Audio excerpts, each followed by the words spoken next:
On tonight's show, I'm going to give you 11 brutally honest tips for new content creators here on YouTube, or if you're thinking about starting a YouTube channel, well, guess what? You're in the right place. We just hit over 2,500 videos here on YouTube. I think we're up to 2,503. Maybe this is 2,504. I posted the first video on this channel in 2012, and man, I'm here to tell you it's been a wild ride, but I feel like I'm just getting started here on the old YouTube. So if any of those topics interest you, you're in the right place. Now what I'm going to discuss is basically the psychology and the human element of doing running this game, posting videos, doing live streams, being up on YouTube, versus the technical aspects. So most of it's just going to be, hey, what's it like? What's it like?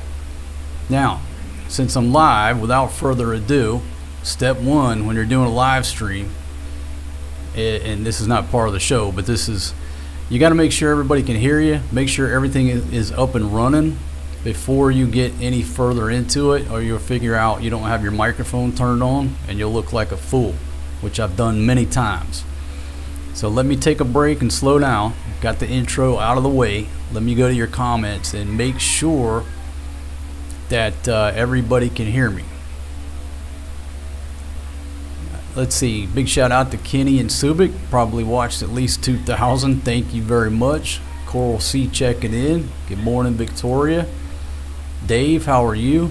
And Captain Dad. Somebody give me a check on the audio, and then once I know the audio is good, I'm looking at the YouTube screen. Looks like we're broadcasting okay. And let me get my old man glasses on here. I'll talk about that in a second. Let's see. It looks like I'm okay. We're good to go over on Twitch. And if you're tuning in from Twitch, thank you very much. Make sure you follow us over there. I got 21 followers now. And then the other platform, let's see, let me come over here so I can check my other platform of Kick. Am I up on Kick? Well, here we go. I got a yellow box that says misconfigured. So there you go. 2 out of 3 so far. Ain't bad. But I'm not sure why my Kick is not up and running. There it is. There it is. It is up and running. So I'm 3 for 3 on the live stream technical aspects. So again, I want to thank you for joining us. 11 brutally honest tips. Now I don't write scripts here, but I did take some notes for this show. I did take some notes to try to keep me on track. Alright, I'll check your comments and I'll get to number 1. Let's see. Victoria says no problems with the sound. Dave says the audio is good. Captain Dad says loud and clear in Manila.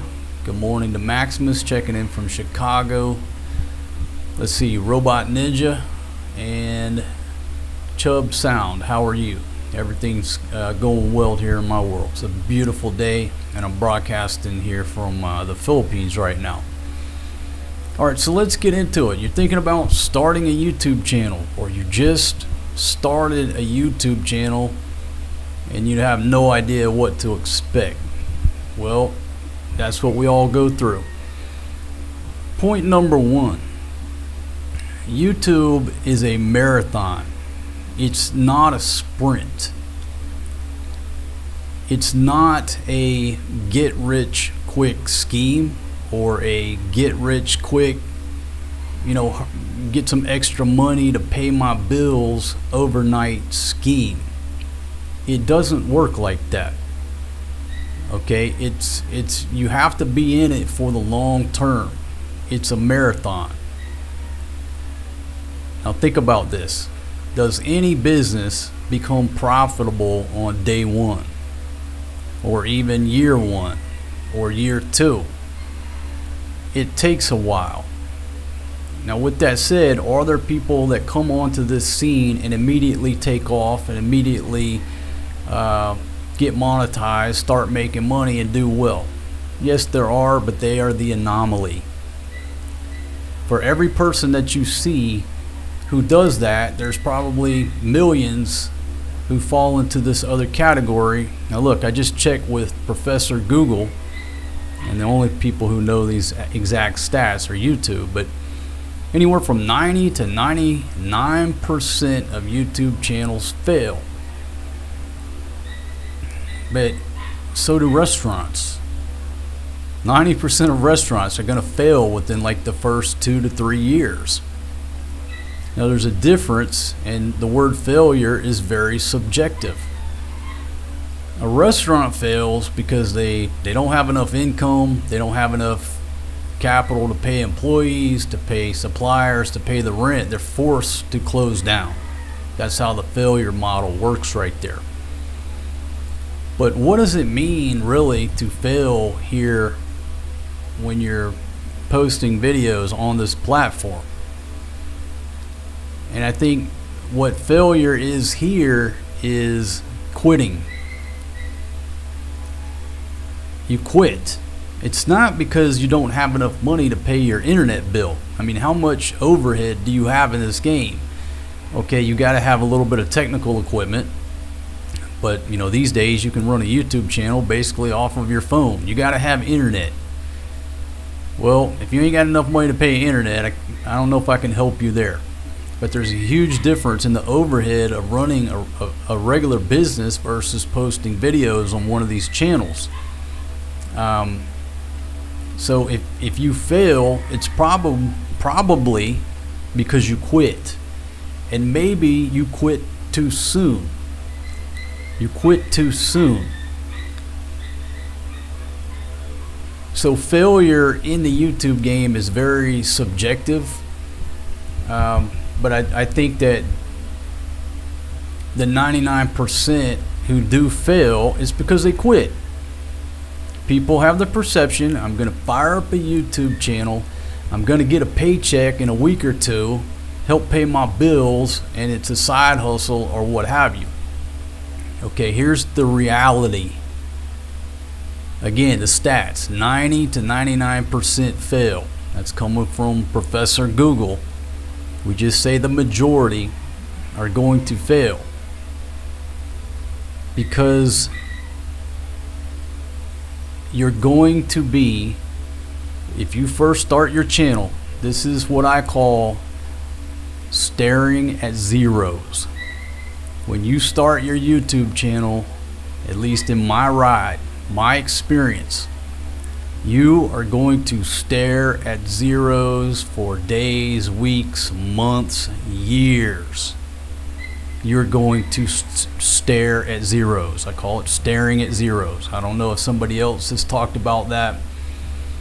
But everybody in this game, unless they're that 0.1% anomaly, or somebody has gifted them some subscribers and or fame, you and me and even Mr. Beast, believe it or not, you listen to his story, he stared at zeros for a long time before you started seeing 1 view, 5 view, 10 views.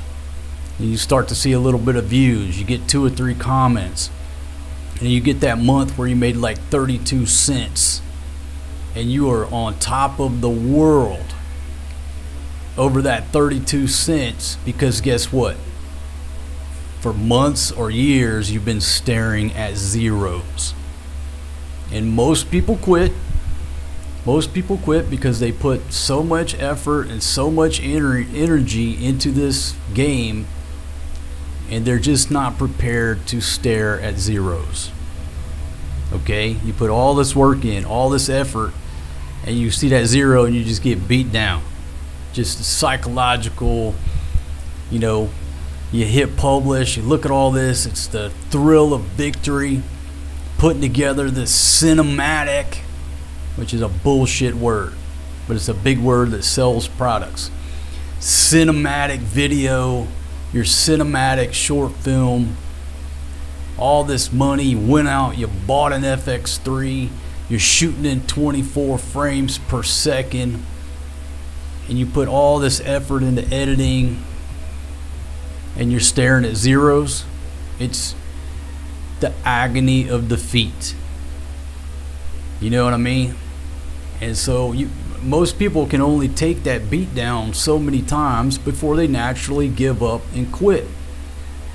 They just are not prepared for that. There's a lot of effort going into getting a YouTube channel up and going and getting some views and getting some traction. Okay, so there you go. I'll recap number one if you're just joining me. YouTube is a marathon. It is not a sprint. It is not a get rich quick scheme. Okay, now since I've covered that, let me go over to the comments and catch up on the comments, and then we'll go to number two. Again, there's no script here. This is more like an informal hangout. And I'll tell you what I did.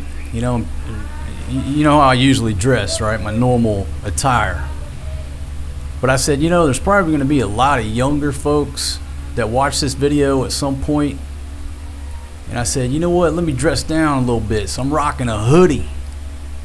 And the old lady even said, yeah, you look so much younger today. I said, what's wrong with the normal clothes that I wear? She said, you look like an old man the way you dress. I put the hoodie on and just took 20, 30 years off my ass. I still got to put my old man glasses on at times, but I'm trying to appeal to a younger audience here. Okay, so let's go down. Let me check your comments. Alright, All Day says your content has to seal the dream or sell the dream. Sunsets, people, food, everyday life. That's what we love. Okay, Captain Dad, yeah, I'm aware of that, and I'll do another live stream about that.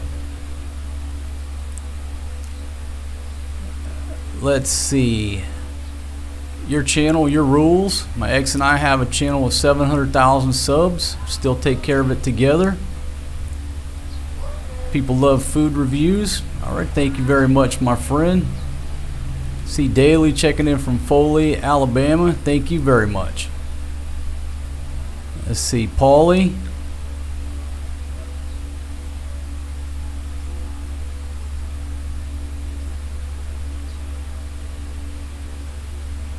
William checking in from England. Rome to you. How are you?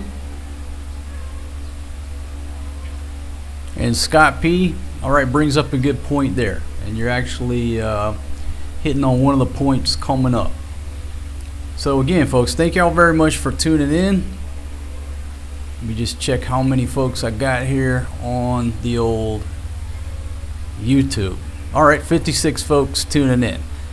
Now, folks, this is obviously normally what my normal viewer slash friends here on the channel. You're looking for stuff about the Philippines, Thailand, Southeast Asia, but it's good to do these things when you hit these milestones, just what you're thinking at the moment. Try to help out others who may be struggling in the game. And look, if you haven't guessed it, I'm not exactly Mr. Beast here. Okay? I don't have all the answers. I don't have all the technical answers. What I do have to add is I've been doing this a long time. And that's basically what I'm bringing to the table. More of just the human side of not being that anomaly, getting to 1 million subscribers in 2 hours, not making $1 million in a month, just the average dude grinding it out here. Okay, so number two on the list is you got to just stop making excuses and start posting videos. Okay, whatever your excuse is or your analysis paralysis is not getting you anywhere. Stop making excuses. Start posting videos. Okay, Boom! Alabaster Smidge coming off the top ropes of the octagon. Alright, just started reading my first book. Thank you very much, my friend. I certainly appreciate it. Look forward to your review. Make sure you leave me a review over on Amazon. Folks, I wrote 2 books. Believe it or not, this old dumb redneck wrote 2 books. The link is down in the description. So thank you very much, Alabaster Smidge, for everything, for the super chat, for reading my book, and you just reminded me to promote my book. Let's see, David, how are you? Okay, so you got to stop making excuses. Stop analyzing stuff. Stop listening to everybody. Stop doing research. You do your research, but you can research this game and try to figure out what the secret is, and you could still be trying to figure out the secret to the YouTube algorithm in 50 years, and you'll never figure it out. What is the key in your scope and my scope is to go out, film a video, and publish it. That's what you do. Stop watching camera reviews. Stop watching how to beat the algorithm. Start posting videos. That's the only thing that's going to get you traction. Everything else is just analysis in your head. That's not going to generate views, likes, comments, any of that stuff. You're wasting time. Okay? So, people complain about the algorithm. Oh, the algorithm is not showing my videos. Well, guess what? The algorithm ain't fair. But there ain't nothing in life that's fair. Alright? You can sit there and say, man, I put all this work in, I get 0 views. Here comes a dude, films 3 minutes on a cell phone, he's got 1 million views. Okay, what are you gonna do? Sit there and complain about it? It's not helping you make money. You know what's gonna help you make money? Make videos.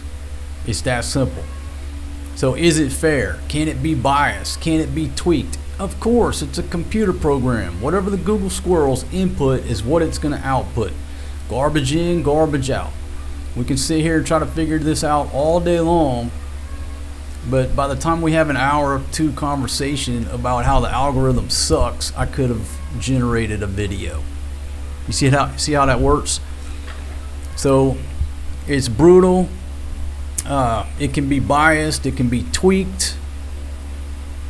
But the bottom line is just stop with the excuses and start posting content. There we go. See, I'm using those words. When I was growing up, we didn't use the word content. You watched a movie or a show, right? Now I got to use those words, content creators. I don't like using the word creator because religious sense, it means God, right? So I got to use those terms. I got to get with it's scanning everything I say. So stop making excuses. Start posting videos. Pretty simple. Quit worrying about the damn algorithm. It's outside your control. Okay. Number 3. I think I should go to the comments before I go to number 3. And I'm holding my microphone because I'm using my microphone stand to hold my notes up. It's whatever works. Alright, so back to your comments. We'll catch up and go from there. But excuses ain't helping. Waste of time. Let's see, all day got some suggestions. Thank you very much.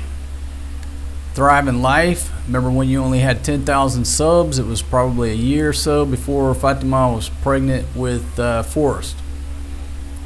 All right. So some of y'all have been with us for a long time, and we certainly appreciate it. And as I go, maybe after I do this point, I'm going to go to some of the videos, just sort of take a break and go to some of the videos and in the timeline that really built our subscriber base and put us on the map, so to speak. But let's go to number 3. Get my glasses back on here. All right, and this is from an earlier comment, but this is what I wrote down. It is much easier to get a real job. It's much easier to get a real job if your objective is to make money. And if you need money now, or in a week or 2 weeks, whenever they're going to pay you, it is much easier to get a quote unquote real job. Now look, being an entrepreneur is a real job, but I do the air quotes with the real job because especially when you first started this game, every comment, get a real job, you bum. All that is sort of tapered off now that this has become legitimate. Since Mr. Beast, is he a billionaire? How much money has he got now, right? In the early days, his mother was on his ass about things, right? I don't think nobody's on his ass now. I'm telling him to go get a real job. It still doesn't change the advice that if you need money and you need money, a steady paycheck coming in, where you know how much you're going to make, when you're going to get paid, and oh, by the way, if I start today, I'm going to get paid in 2 weeks, you go get yourself a job. This is not the way this game works. Okay? Probably the best advice, the best progression is you're working a real job, whatever you're doing, and you start this out as a side hustle and see what happens. You put as much time into it as you possibly can and see where it goes from there. Okay? But the point number three, it's much easier to get a real job if money is your goal. Now look, since the lockdown, so many people, they were working online remotely, they are working remotely, just a normal job. So if your dream is to travel the world or go live in your girlfriend's country, or move to Southeast Asia or Central America or to the beach somewhere, just find you some type of online gig, some type of remote job. It's much easier, 1 billion times easier than trying to be an entrepreneur and run a YouTube channel or be a live streamer. It's so much easier these days. Now 20 years ago it wasn't. 20 years ago you had to be a travel writer, a travel blogger. There were so few jobs that you could do and travel the world, but times have changed. So if you're looking at, I need a job, I want to move to another country and lay on the beach, what have you, this is what I would do if I was working in America. I would go to my boss, say I'm working in a warehouse, driving a forklift. I would go to my boss and say, man, I'm tired of the grind. I want to move to my fiance's village in the Philippines. They got internet. Is there any online job that I can work? And I'll even work for a reduced rate. I'll work 8 hours a day, manning the phones, doing customer service. I've worked here for 15 years. I know everything there is to know about shipping dog bowls. And, can I get a transfer to the shipping department or, what have you? Some type of admin job, answering phones for 8 hours a day, where you can do that anywhere in the world. Go to your boss and talk to him. Say, man, I'll work for the cheapest starting salary. Now you're living in Guatemala, making a U.S. paycheck, and all you got to do is work 8 hours a day from your house, and now you're living on the beach with your girlfriend. That's the new model if you want to live somewhere else and leave your home country. Not trying to be an entrepreneur on social media or YouTube, jumping into something you know nothing about, which is a tough, brutal game where 99% of these channels fail or don't make 1 penny. So there you go. That's how I would approach it if I were in America or the UK or Australia and I wanted to go live in the backwoods of Thailand. As long as you got an internet connection, you can man a customer service phone or approve reports, whatever they want you to do. That's what you do. let's see. When I talk about it's much easier to get a normal job, let's just say a normal job instead of being an entrepreneur. I put this list of questions there. This is like if YouTube put up, we need content creators. Want a job where you never beat your boss? You could never ask your boss a question? Want a job where you can never ask for a raise? Where you have no rights, no benefits, no structure or guidance? How much are you going to get paid? We don't know. We can't tell you that up front. Nobody telling you,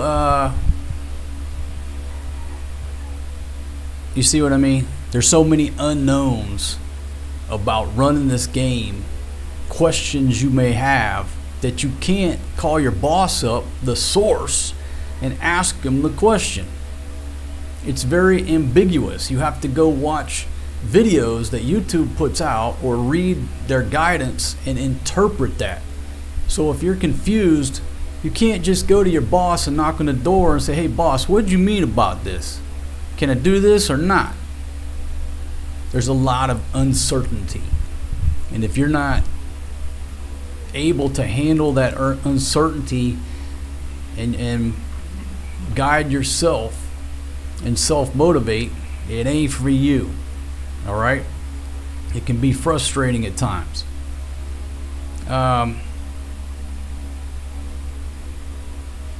Unless this is just a side hustle or a hobby for you, this is a gig for people with the entrepreneur type mindset who are used to taking risks.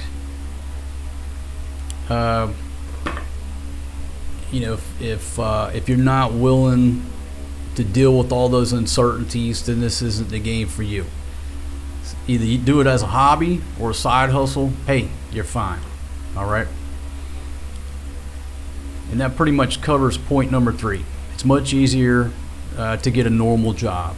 But, people say, get a real job. So I call it get a real job. If money is your primary goal. All right, point 4, we'll talk about camera gear. But before I do so, I will go to your comments and let's catch up. Let's see, I Laugh, how you doing? The fan is on high. Yeah, I got the fan on high. Why? Because I'm wearing a hoodie, trying to appeal to my younger audience over on Twitch and over on Kick. It's a very light hoodie, 100% cotton, made by Wrangler, available at Walmart. And damn, I forgot to put it as a product. It's like a $20 hoodie. It's very light. It's perfect for riding a motorbike because it keeps the sun off of your arms. And you got this hood right here if you find yourself on the beach in the heat. Man, just sold 1 million of them and didn't get none of that money. Let's see, Paulie.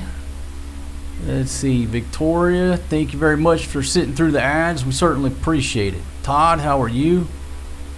Scott says money is in rental property at this point. Massa Blasta says, I'm still going through your old content. I watched the Thanksgiving celebration today. Thank you very much, my friend. Thank you very much. And then All Day says, take a look at repurpose.io. Yeah, somebody told me this. Was that? No, Restreamio or Restream. Folks, I learn stuff new in this game every day. If you're a young guy watching, all this stuff that you grew up with is common knowledge, but like when a guy like me is in the game, you don't know all this. And folks, let me just talk about, is it too late to start a YouTube channel?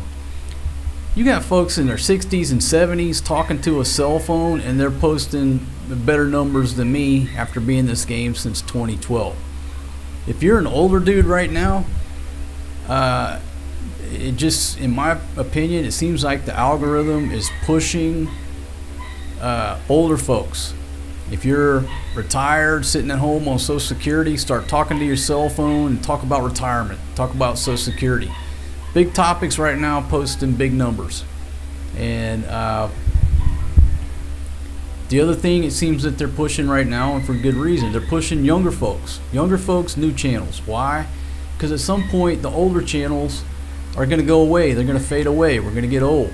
They've got to put new superstars into the pipeline. So anybody, is it a good idea? Well, if you want to swing the bat, why not? You know, if some 75-year-old guy or 80-year-old guy can talk to his phone and post better numbers than me within like the first month, there you go. The answer would be give it a try. Give it a try and see what happens. Okay, so Photo Dave, how you doing?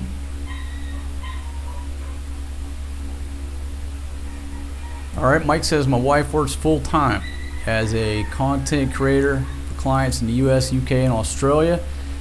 Makes great money, all paid in US dollars.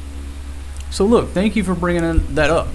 There's so many things and gigs surrounding this game where you can have a normal job, make real money, and not have the worry without having to be that guy, the man in the arena. So that's an example right there. You know, doing social media for insurance companies, doctors' offices, dentist offices. There's all kind of gigs in this game. If money is your objective, that it's the way to go. Not sitting here trying to be a content creator when 90 to 99% fail and don't make no money. L. McGee, how you doing? Checking in from Toronto. Thanks for joining us. Okay, so let's go on to number 4. Man, like I said, I don't write scripts. I can't stand scripts. But notes, having a structure, keeps this Pablo Picasso abstract brain on track. Camera gear. I'm going to start a channel, but I'm still trying to figure out what camera gear to buy. Listen, make 100 videos with your cell phone. 100. Now, I've always said that. Make 100 videos. Because here's what most people are going to figure out. You're not going to make it to 100 videos. You're going to be that 99% who quit because you're going to figure out that this is not being on vacation. This requires a lot of work to produce, film, publish, go live. It takes a lot of damn effort. So why would you go out and spend money, especially in this day and age? The phones are just, they do everything. They can film, you can edit, you can go live, you can post, all from your phone, which you already have in your pocket. So I'm going to save you some money and tell you, don't buy any camera equipment of significance. I'm gonna show you a few things here. You can pick up at Walmart. All right. Don't buy any real camera equipment unless you've posted 100 videos and then you feel like you're still motivated about the game and this is what you want to do. You're in it to win it. You're in it for the long term, for the long haul. Then we start talking about what camera gear to buy. But I'm assuming most of y'all in the States, you got an iPhone. If not, you've got a pretty substantial Samsung or whatever. That thing will do pretty much everything that you need it to do. So do not buy any camera equipment unless you've posted 100 videos. Sit back, evaluate what worked, what didn't work, what you're going to focus on, and then you can decide what camera equipment to buy. For example, if you're doing nothing but filming surfing stuff or fishing at the beach or in your kayak, okay, well then you probably need to look at some action cams or what have you. If you're going to sit there and do nothing but live streams in like this format, okay, maybe you got to look at that set of equipment. But you're not going to know what you need or if you even need anything until you've published 100 videos. And most of y'all ain't gonna make it to 100. You're gonna quit about, here's what happens, and I see it all the time. I call them one-click commanders that have coming over here through the years here in Thailand, Cambo.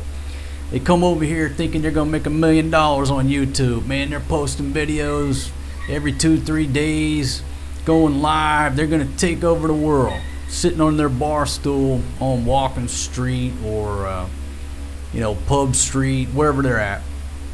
And they become instant experts, and they never leave a 1 square kilometer area. That's why I call them one-click commanders. They come out of the gate strong, like Seabiscuit, and then let them get to about 25 videos. And they're like, oh shit, staring at zeros, this is a lot of damn effort. God damn, this ain't fun like I thought it was gonna be. If any of them make it to 50, it's still slowing down. They space out, few and far between, right? All of a sudden, they don't want to play no more. They don't want to play no more. That's usually what happens. And I just use them as an example because they show up on the scene strong, running their flapper, and then they're gone. Okay, that's what happens to most people. Use your phone. So when you find yourself in that 90 to 99% of people who don't want to play anymore, you've invested nothing. You've lost nothing but time. You probably gained a little knowledge, had a good time, but you figure out it's not for you. Zero investment, you got nothing to lose. Okay? All these folks who jump into this game and immediately go out and buy an FX3 or an FX6, a prime lens, Sennheiser mics, all this stuff, and then they don't want to play anymore. They just lost 10 grand because they're going to sell the shit on the cheap. They're going to sell it on the cheap because new cameras are coming out every day now, and you get stuck with that. You're going to give it away or it's going to sit in your closet. So I probably just saved a bunch of y'all $10,000. All right? Even if you listen to Mr. Beast, he says make 100 videos and then we'll talk. Every video you make, try to make one better sound, better this, better flow. Make 100 videos and then we'll talk, because your first 100 videos are going to suck. All right? So I think that's the best advice I can give. Now with that said, I'm about to show you some products if you still want to get in this game. Okay, here we go. If you still want to get in the game and you take my advice and just pull out your iPhone, here's a couple of things that can help you out that are low dollar. Okay, number one. Whoa, shit. Oh, man, I wasn't going to curse during this live stream, trying to appeal to a younger audience. This is a Hollyland Lark M2. It's a little wireless microphone kit, and it comes with two of these little. Now look, I got a 2.0 locked in. It's a very shallow depth of field. There you go right there. Got little magnets on it. It's a wireless microphone. It's too easy. It's idiot proof. You can put them on a necklace. Now it comes with the receiver, so if you want to plug it into a normal camera, you can. But I'm preaching just pull out your iPhone. So all you do is plug this into your iPhone. Snap. There's a few little clicks, and now all you do is put this button on you, and you have wireless audio of good quality. So you can set the phone somewhere and walk around and have better quality audio. Now if I pushed all the right buttons, and then here's a necklace here. You can turn it into a necklace. It's too easy. About $100. I've used these for numerous videos, great quality, but its primary purpose now is when I do stuff with the cell phone or go live on the cell phone. Okay, so that just took care of your audio problem and having to be close to the cell phone. The other thing is you just need some type of clip. Okay, clip your phone into. This is the Ulanzi ST TAC 08. It should be one of the products listed. And you just put your phone in there and crank it down. Now I've got some that are spring loaded, but if I'm running and gunning or hanging off the side of a boat or in a crowd, I don't want the spring loaded because they're easy to yank off of there. With this thing here, you can crank that down and you can lock that phone in there pretty solid. And then that would just fit. Here's a little cheap tripod. It's missing the ball head, but that's all you got. Now the ball head's over there. I'm using it. I can't show it to you. That's it. You put your phone in here. Now you got a good grip. You got a tripod, and you got a wireless mic. So you're out, what, 150 bucks? 150 bucks, if that, and you run all of your videos until you hit 100 off of these products. Now I'll show you one more product. It's a gimbal, and there's pros and cons to this gimbal. Because if you set this gimbal up, and what it does, it just helps smooth out the footage, number one. This is by DJI. I think I got the product listed. And what this does, it smooths out footage, but it's also got the little tracker. So I can sit this on a tripod, and I call this Gertrude. It'll follow me around. It'll follow me around if I walk around. I don't use this too much. Why? Because it's just another piece of equipment to have to set up and to go wrong or to go haywire. Sometimes the thing goes haywire on me, but it's a good piece of gear. But if you want to know the truth, I would wait and not buy that gimbal. I would just buy the wireless mics, a good clamp, and go to work. And then later on, if you're going to be doing a lot of walking and talking, whatever, you start messing with the gimbal. Okay, that's my advice. I probably just saved y'all $10,000, at least one of y'all. Okay, with that, let's go back to the your comments and let me catch up.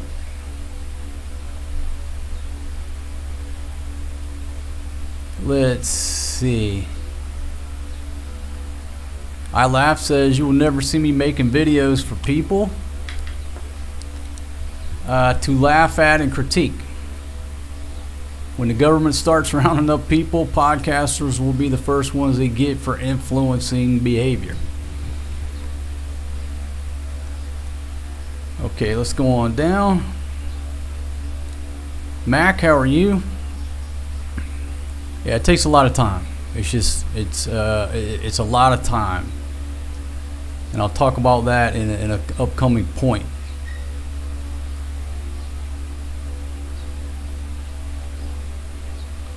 Okay, Max says Osman Gold, not sure how to pronounce that, on YouTube 567 times a day.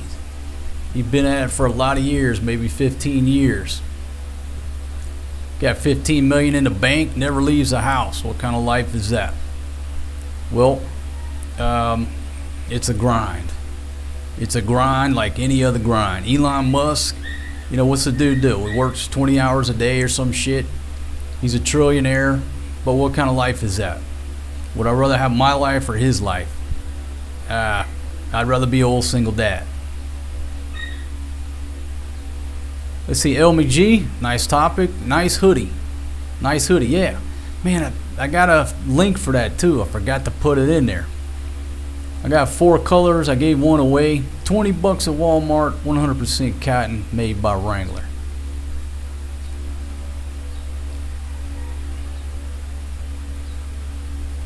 See, Scott says, personally, I don't want my life public. Made that decision 20 years ago, walking down you-know-what street. Yeah, I used to be a very private person, and naturally, I'm an introverted asshole unless you add beer, booze. Then I'm running for mayor. So this game has helped me get out of that shell. It hasn't cured it. I'm still an introverted asshole in person, unless you add beer. But it has helped a lot. Yeah, the HoloLens, $100, good quality, great price, and they're idiot proof. The reason I'm recommending them because they're idiot proof. But sitting right over here, I have the DJI Mic 1s. Takes a little bit of fiddling with. I have the Mic Minis, a little bit of fiddling with. I've got another set of HoloLens, a little bit more dialing in. These Lark M2s right there over my shoulder, idiot proof. Too easy. Alright? Don't get too complicated. It leads to inaction. Yeah, I got a Ulanzi carbon fiber tripod that's holding this FX3 right now. It's part of the decision. Either build my wife a house or buy an FX3 and a carbon fiber tripod. I chose wisely. That's right. The best camera or the right camera is the one that you have with you. And most of the time, you got that phone in your pocket. Yeah, I'll sing you a song before we sign off. No problem. And preferred method of transferring videos to the MacBook. Most of the time, well, it depends on what camera. The action cams, these days I'm just plugging them in. But typically the Pocket 3, I pop out the memory card. It just seems to transfer quicker, but I don't know. It just depends on the camera. Okay, so let's go on. We're working on number 4, camera gear, right? And I just saved y'all $10,000 by telling you don't buy any gear until you post 100 videos, and you will learn so much during that 100. You'll know what you want, you'll know what you need, and what you don't need. Okay, I've got a whole room full of camera gear here, and I could sit here and go down the list. Every camera has a different purpose. And let me stop on this for a second before we go forward. Every camera has a specific purpose. They can all take video. Some of my most popular videos, one was filmed on an iPhone 8. My Burgo Street video, I think that was an iPhone 8. One of my most popular ones. The video at Hooters in Pattaya, I think that was on an iPhone something. That was on a phone. My $28 beach condo video was filmed on an old little Sony camcorder, one of them small ones. It's a Champion. It still works. It still does great video. It's only 1080p. So some of my best videos, best performing videos, are on a phone and an old ass camcorder. Let that sink in. What did I do? I went down the road of trying to get better equipment. Let's see, what's the first one I bought? Well, one of the first ones was an RX100 Mark V. Excellent quality video, takes wonderful pictures, guaranteed to overheat in 3 minutes if you're filming 4K. Combat ineffective. When I'm searching for a camera, number one on a proper camera is, does that thing overheat? And if there's any chismis about a camera overheating, it's not for me. It just does not, it becomes a paperweight. It's useless. That RX100 is a great 1080p camera, but it's a 4K camera. I bought it to film 4K video. 3-4 minutes it overheats. It's a paperweight. Learned a lot of lessons buying that. That was a $1,500 lesson learned with that camera, but it's still in operation today. I'm still using it as another angle, throw it in the bag as a backup. So did I waste the money? Was it really needed? I think the value was the lesson learned with that camera. And again, it's still running. It's a Sony, it's still running. It'll run for years to come. I jump over to a camcorder, which y'all have seen probably 1,000 videos on. That thing is over 10-year, 12-year-old technology. It is still a champion. If I had to choose one camera to go film a UFO or the front lines, I would take that old, probably even new $1,000 camcorder over this FX3 that you're watching me on. So every camera has a different purpose, and every camera has been a learning experience. But truth be told, if I had zero money, that little bitty Sony camcorder from 13 years ago that I filmed the $28 beach condo video on, I could still be making videos with that old ass camera. maybe a year or so ago. I made a couple videos on it. Nobody noticed. Okay, I'm into providing you the best quality, but it's not a necessity in this game. Okay, go back to your comments, and then I'll go to point number 5, talking about comments. But boom, Il McGee coming off the top ropes of the octagon. My birthday tomorrow where I'm at, but it seems like I'm a year older if I was in Southeast Asia. Have a great July 15th. Well, happy birthday to you, my friend. Hope you have a wonderful birthday. And thank you very much.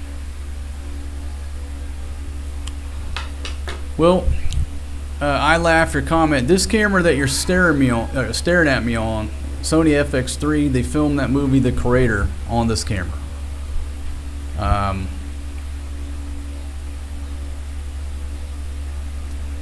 Let's see. No, just anything but a GoPro. Do not buy a GoPro. They're not reliable. I hate to say that because it's an American company. I gave them multiple chances. Unfortunately, no.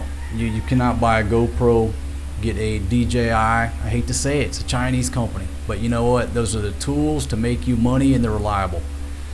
Get my favorite camera now, which is not an action cam.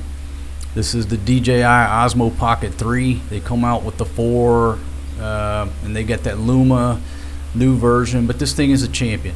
It's not an action cam, but either go with this or go with the DJI Action. Big Pumpkin has the 4. That's what I've been using for the recent motorcycle footage. Comments. Number 5. Point number 5. We're at point number 5 and 11 brutally honest tips for new YouTube content creators. Don't take it personal. The comment section. Don't take it personal. Boom! David Vidalis coming off the top ropes. Thank you very much, my friend. Hope you're doing well. And maybe you just got off from work. If you did, I hope you had a good shift at work. Thank you very much. The comment section. Don't take it personal. I've had a lot of folks I run into over the years said, yeah, man, I started a YouTube channel and everything was going well, and then, man, I started getting some nasty comments. It stressed me out. I just couldn't handle it, and I deleted my whole channel. It just was not for me. I didn't want to deal with it. Okay. Well, he didn't want to deal with it, couldn't deal with it, didn't need it, just got rid of it. There you go. So if you need a hobby, but the comment section bothers the hell out of you, either turn the comments off or pick a different hobby. It ain't rocket science. Don't torture yourself if you can't handle negativity and you take that personal. But let me tell you the game that we're in. It's called the entertainment business. You're not in the entertainment business. You're not in Hollywood. You're on YouTube. Get a real job. All right, heard all the input. Heard it before. This is the entertainment business. What is the purpose of TV? The purpose of TV is to sell commercials, to sell ads. Hollywood movies, to sell tickets. Nowadays, to sell subscriptions to streaming platforms. Back in the day, it was to sell tickets, popcorn, Cokes, what do they call them? Juji fruits, whatever it was. It was to sell tickets and popcorn with product placement. So the entertainment game, we're selling you a product. We're in this game here, you're trading attention to be able, the privilege to look at ads. That's a joke. You got to look at ads to get free content, right? It hasn't changed. Back when we were kids, we all watched commercials, right? Had little jingles. Man, you could sing all the jingles to all the commercials. Well, that's how they're paying for the programming. The entertainment game is brutal. It's a brutal game or business, and it always has been. Even before the internet came along, right? Celebrities in Hollywood, they got to have security. They got to have gates. You got these nutcases coming over at gates, Fame brings out the crazies, the nutcases, the stalkers, you name it. It's part of the game.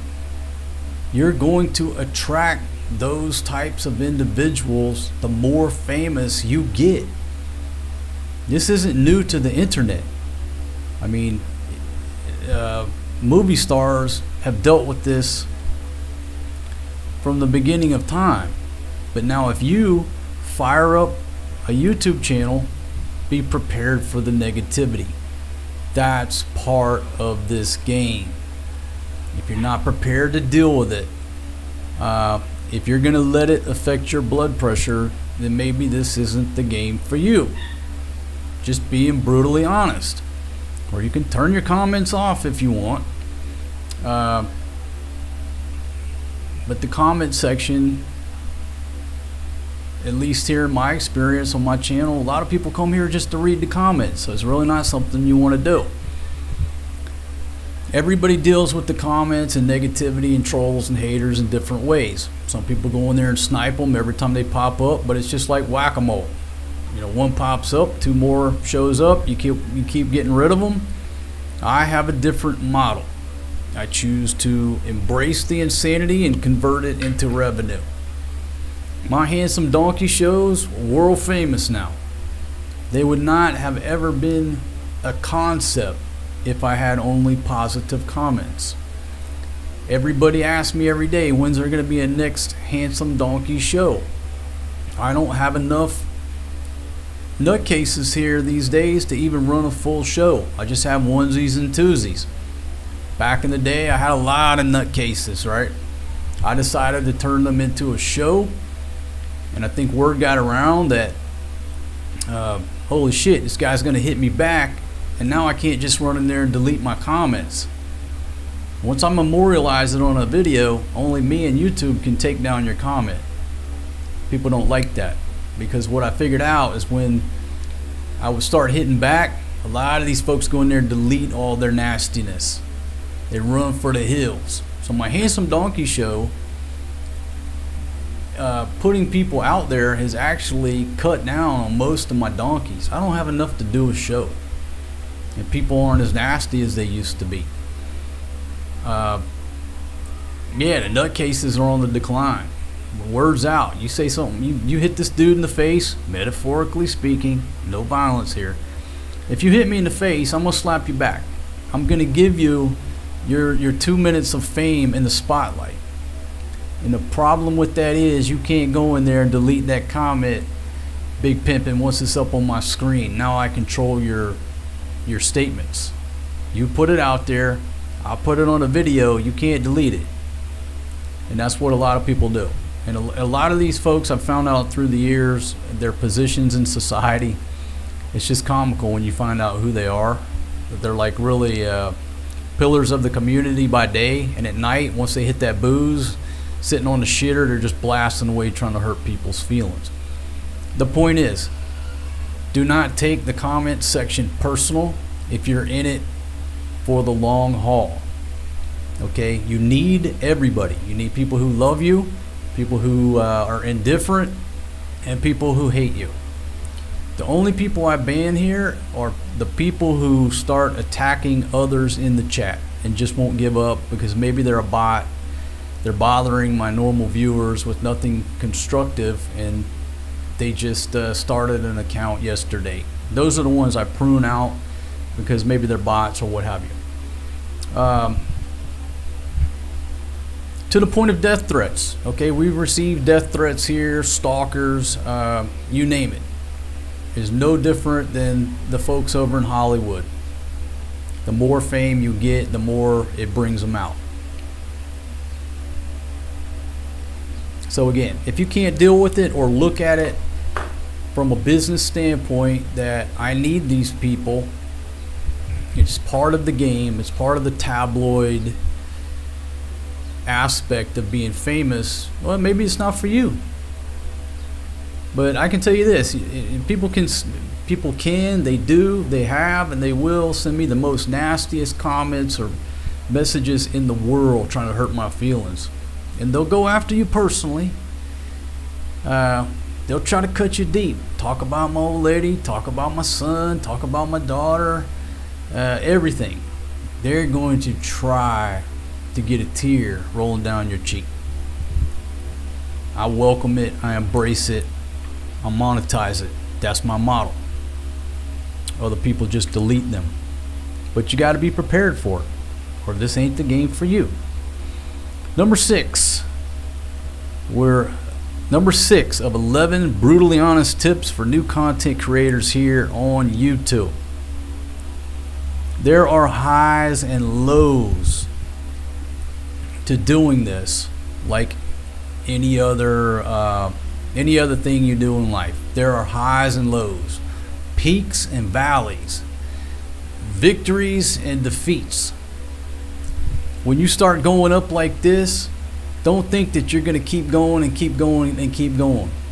Because once you think that that's what's happening, boom, algorithmic change or people's viewing behavior change, and boom, next thing you know, you're rock bottom, just scratching for a grain of rice.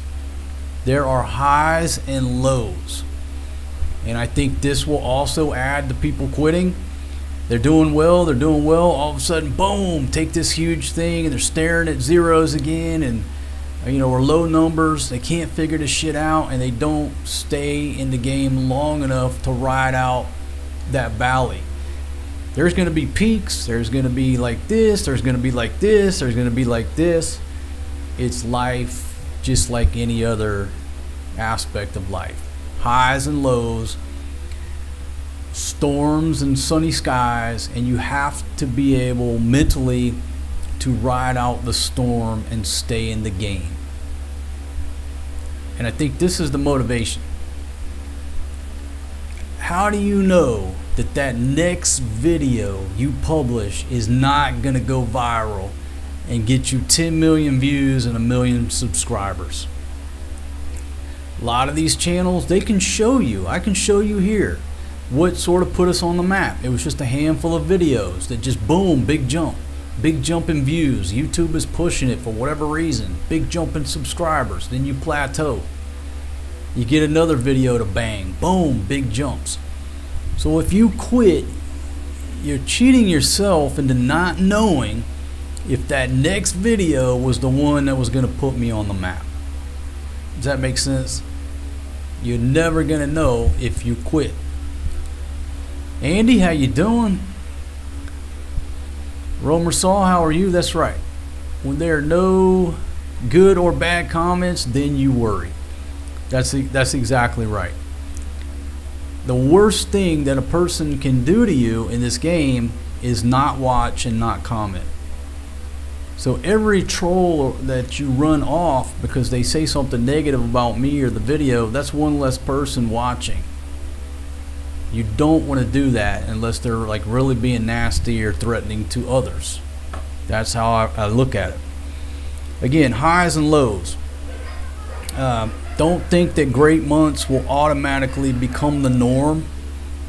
And don't think that your rise like this means that the next 6 months are going to look like this. You could look like this for 6 months, and then you could look like this for 6 months, and then you might look like this. It's ups and downs, unless you're Mr. Beast. But again, in the beginning, that dude was staring at zeros like everybody else in this game. Nobody gifted him any fame. So we got good months and bad months. You have to expand your planning horizon to look at it on a yearly basis or even longer. Okay, so what? I got 3 bad months. Shit's down. Nobody's watching. Maybe it's the time of year. Maybe it's the format. But the mindset is quitting is not an option. There you go. Find yourself going through hell. What do? You keep going. That's all you got to do. Let's see. Top James checking in from West Virginia. Boom! McMiller, how you doing off the top ropes? Still debating that washing machine. See Michael checking in from Cebu. From originally from Alabama. Hope you're doing well, my friend. Fatima doesn't have time to run her own channel. She barely has time to do what she's doing now. And that's everybody's, you know, I get that a lot. Why don't you make Maria her own channel? Why don't you make Fatima her own channel? Do y'all know how much time it takes to run one channel? And then you're gonna multiple channels, multiple branding, multiple. We barely got enough time to do what we do already. See, Jay Subic Bay, how are you? I got suppressed for my DJT anti-China stance. That's probably correct. It's probably correct. A lot of other folks have experienced that, saying bad stuff about China and saying things during the pandemic, stuff you couldn't talk about, and you're pushing the envelope. It's garbage in, garbage out. The algorithm is a computer program that is directed by humans.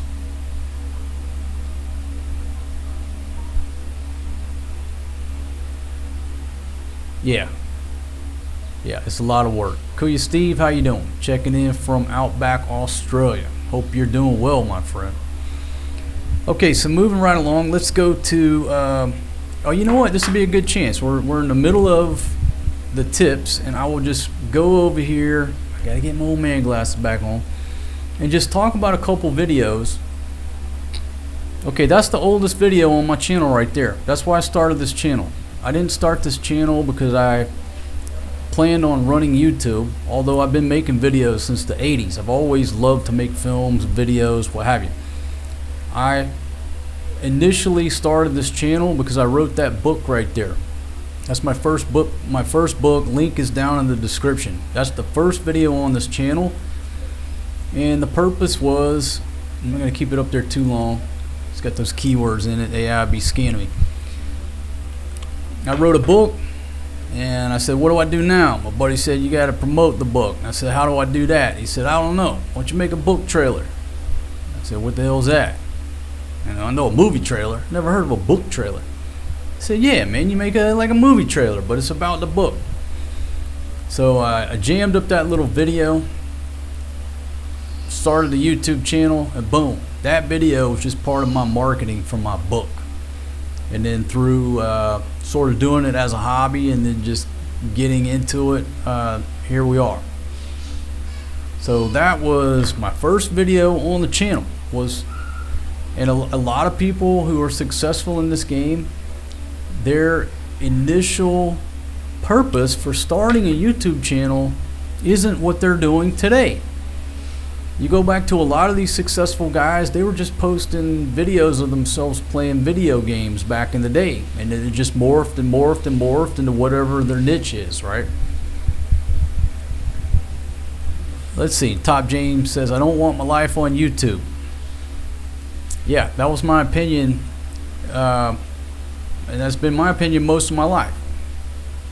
But again, once I wrote that book, I went from being not known to hardly anybody to being in the public realm. You're gonna hit publish, write a book, write a poem, write a song, sing a song, publish a video, do an interview. Now you're the man in the arena, marred by dust, and everybody else is a critic. That's the relationship. So just talking about a couple videos that put us on the map. Here you go. It used to be called $28 beach condo in the Philippines near the beach. You know, it banged 300,000 views. We got a lot of y'all first time viewers. That's how you discovered our channel. YouTube was pushing the heck out of that thing. A lot of comments on there, and then it sort of died out. I went in there, I changed the thumbnail, I changed the title. You know, you do those things. Once a video plays out, it's not getting any views, go in there and tweak it and see if you can't sort of resurrect it and jumpstart it again. That quick video I filmed on that old Sony camcorder, no external mic, no nothing. And I did it pretty much just to entertain myself. And here's the other lesson. The videos that you pour your heart, soul, time, money into, they don't do anything. The ones that you think nobody's gonna watch, boom, become a success. I didn't think anybody would watch this. I just thought it was funny myself. I was entertaining myself, just making myself laugh. You know, and the video gets 300,000 views. I think it's the best real estate sales video ever filmed in the history of real estate sales videos. And you know what? With this magic, I tell you what, we'll watch this video together. It's not very long, but it'll give me a break on my talking before we go to the next point. We're going to watch this video together unless anybody's got an objection. Some of y'all haven't seen it, some of y'all have seen it. Just a second, I'm going to cue it up here.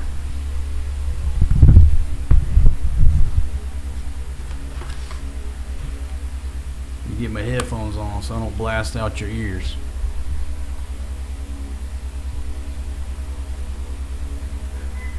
Okay, hold on a second. I'm gonna turn this on.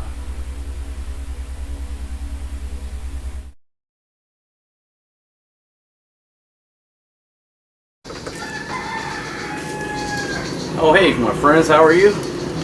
Hey, I want to give you a tour of my beach condo here in the northern part of Cebu province in the Philippines. Living in the tropics. My beach condo, I am living like a king. Come on in. Let me show you some features of this this little condo here, right? So the first thing, right here is the dining room. All right, this is also my office. And we bought these two stools right here. Fit perfect. I love the red color on these guys. Perfect design. I'm gonna go back for two more. But we have a dining room right here. Okay. And I want you to take a look at these windows right here. You know, I do have some good security. I got burglar bars. And you know, these windows open and close. We keep them open. It's got a fresh, cool breeze coming through. And I'd like for my camera lady to turn around and just show you the mango tree. Look at there. Got some ass. I'll skip my own ass. We live underneath a mango tree. And so it is always cool in this area. There's nothing but mango trees. And if the camera lady will come over here and shoot across there, I want people to see my view of that huge banana tree over there. So there's a huge stalk of bananas on that tree. It's hard to see through there, but anyhow, that's my view. I'm looking at this concrete wall, but just a banana tree. So come on over here. I'll show you a couple features that we use. This is a little rechargeable light. It's a solar light, so during the day I put it right here, and then at night it'll stay on all night. So we got a light for the CR, comfort room, the restroom. So good little feature right there. You move to the tropics, okay, get you one of them little solar rechargeable lights. Okay, so moving right along, right over here is the, this is kind of like a food station right here. I got my drinks over here so I can make folks some drinks. And this is where the ladies chop some of the vegetables, some of the food prep area. Now, this Old Captain rum is a very reasonable price. This is make sure I'm on the line here. Yeah, this is actually made here in the Philippines. This is delicious. Old Captain. It's a cheap price compared to if you compare it to, you know, Captain Morgan and stuff like that. You know, when you're living on a set budget. Okay, I love Jack Daniels. I love Captain Morgan. I can't afford to drink that shit every day. It has to be a special occasion because the price is like 5 times, 6 times what I can buy this bottle for, and this is delicious. All right, and this is Tanduay. If you're not familiar with Tanduay rum, it's a local rum. It's cheap. My wife's father, he loves it. I am not a big fan of Tanduay. Okay, I'm just not a fan of Tanduay. My buddy, American guy, he died a couple years ago. He would drink 2 bottles every night, and I just the taste. It just I never acquired the taste. So this is a distinct taste, and let me be honest, that's some rock gut shit. All right, the only thing more rock gut than this is Kulafu. And that's what my wife's father drinks. It's even cheaper than this, and it's like drinking kerosene. Okay, but if you come to the Philippines, this Old Captain, I recommend this. Alright, this is delicious. I recommend it. And also, if you want something for your wife to drink, or if you like Malibu, this Boracay rum is very cheap and it tastes just like Malibu. Okay, so this is kind of like the cheap version of Malibu rum, and this is like the cheap version of Captain Morgan. All right. As a matter of fact, I'm drinking this Boracay rum straight. I just put it over ice because I ran out of Cokes. I dispatched her sister to the store and they were out of Cokes as well, so I got no Coke. But both of these local rum, I do recommend them. They're cheap, they're delicious. This is the local rum. If I could tell you why it's nasty, let me just say it. All right. So I got my little ice bucket here, and then moving right along, this is where we keep the dishes and stuff. Just a little pantry down here. Keep the rice down below. And then if my camera lady will, like, yeah, come over here and just shoot back this way so I can show them. This is the living room. Okay, this is the living room. This bamboo bench right here. You know, when I first got here, they had it set up different. I wanted to define the spaces, so I flipped this around. This is the living room, and we got a couple windows over here, so we can get a cross draft going on, and the breeze comes through, and we're fine in here. The only thing we did add was one ceiling fan, and when we kick that ceiling fan on with the breeze coming through underneath the mango tree, it's no issue. I mean, we're cool as cucumbers. And then moving right along, come on over here, baby, shoot right here. This is the bedroom. All right, this is the bedroom, and you might be wondering, where's the mattress? We don't have a mattress, folks. We sleep right there on that bamboo, and we're fine. That's what, you know, folks here are used to. I'm fine with the bamboos, no problem. And that's our bedroom. So come on over here. I'm gonna show you my kitchen here. This is my kitchen, my cook station. All right. And you showed me. I showed you a little. I had to do a little electrical work to get this running, but I just basically ran this over here from this guy. And so I got my wok going on here, which. You'll never be promoted into a room you sound like you don't belong in. First interview. It's dirty because my wife forgets to clean it after making breakfast every morning. And we got the rice cooker. I'll put my sauces back there. And then right here we have the sink. Okay, so we got this bowl. My wife washes dishes in the bowl. And this is my kitchen. All right, so I've shown you, yeah, 4 distinct rooms, right? Got the kitchen, the dining room, living room, and the bedroom. And come on in here. Let me show you one more thing. Here's a refrigerator. All right, we got the refrigerator right here. And I'm probably going to invest in a small refrigerator. But right now, we just put a couple things of ice in there every morning. That's the refrigerator right there. This is the water. You get these things for 25 pesos, I think it is. 25 pesos. Maybe don't hold the camera sideways. You can make, yeah, there you go. Hold it. Come back down because you're making people dizzy. So yeah, 25 pesos for the water. It gets delivered. And then come on right in here. I'm going to show you the bathroom. In the Philippines, you call it the CR, comfort room. Step right on in here with me. Okay. So, you know, got all the toiletries hanging up here. Got a little shelf. And baby, come on in here and let's show them where all the action happens. All right. And folks, this is the toilet. All right. And it's a self-flush toilet. In other words, what you do, get you a scoop. You go like this. Okay.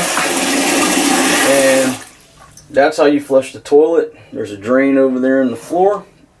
And this functions as the shower. Because what you do is you just take a scoop of that. And take a look at me, honey. You take a scoop of that. And you throw the water over your head. And that's how you take a bath in here. Now, if I'm energetic yeah, I can go buy a damn thing and hang up, and I can make a shower for $5, and I may do it. Okay, but this is the Philippines, and what they're used to is going to the well, pulling up a bucket of water, and then you just take this pail and you scoop the water and you just throw it over your head. That's what they're used to. So if the foreign guy hangs up a shower here, that's not what they're used to. They don't want that. This is what they're used to. It works fine for me, so I probably won't hang up a shower. Alright, and then my wife's keeping the dirty clothes over here in this bucket, and she washes clothes in here. Okay, and follow me outside. Oh, let me show you a couple of security features. All right, this room does have great security features for all those folks that are worried about that. So I already showed you that we do have the burglar bars. Okay, see the burglar bars, and then come over here, baby. If you'll focus in. All right, this is a bell. I put this on the door in case somebody opens the door and listen to the bell. But if you'll look right here, this is the deadbolt. Okay, got it dead bolted right there. You just reach in there and you pull that thing and it deadbolts. So when we're in here, I just close the door with the deadbolt. Get a little closer, baby, so they can see that. Get a little closer in there. There you go, right there. See, that's the deadbolt. So I just pull this guy out like this, and that's the deadbolt. Okay, so all right, and then I'll show you when we leave. When we leave, what we got here is just we just got this latch right here, and I put these two locks on there. All right, so that's our security features. And you know, as I said before, this is sort of like a duplex condo. So we have neighbors over on this side of us, and then we got the nice lady that lives here in what I call the log cabin. And you know, we're a few blocks back from the beach. $28 per month. It's 1,500 pesos rent. The electric is probably going to be between $20 and $30 US. And the only reason for that is because I cook every night. I cook on that rice cooker every night, every morning. So we do a lot of cooking here. If we would just go out and eat, the electric bill would be nothing, because we basically have two lights on and there's no aircon. That running that little fan and charging my laptop, it would be very cheap. But we do a lot of cooking, and so the electric bill is going to come in, I think, between 20 and 30 bucks, but maybe more, because that wok, you know, I run it a lot. That's a tour around. The future of human longevity starts here. Introducing the Hume Band. My $28 per month beach condo. Follow me outside. We'll take a look from the outside. Okay. So, maybe just come over here and shoot right here for me. Shoot back so you can show them what I'm looking at. This is my house right here in the Philippines. Okay. Little corner right here. The main road is right up there, and we walk and we're close to the beach. And baby, just show them around over there. I got plenty of roosters to wake me up.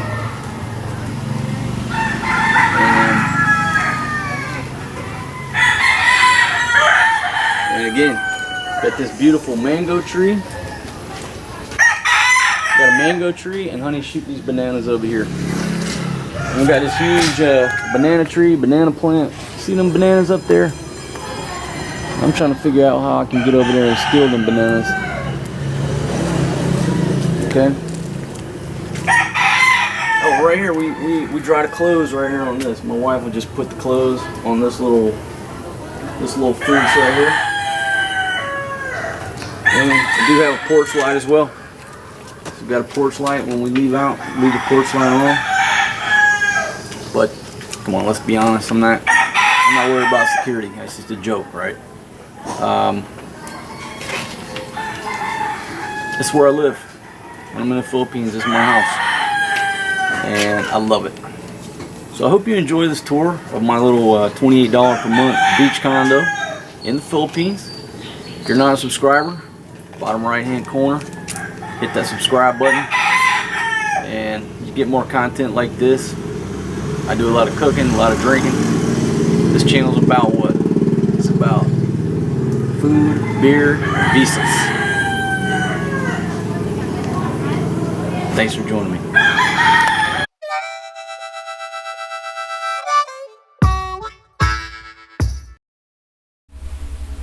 Okay.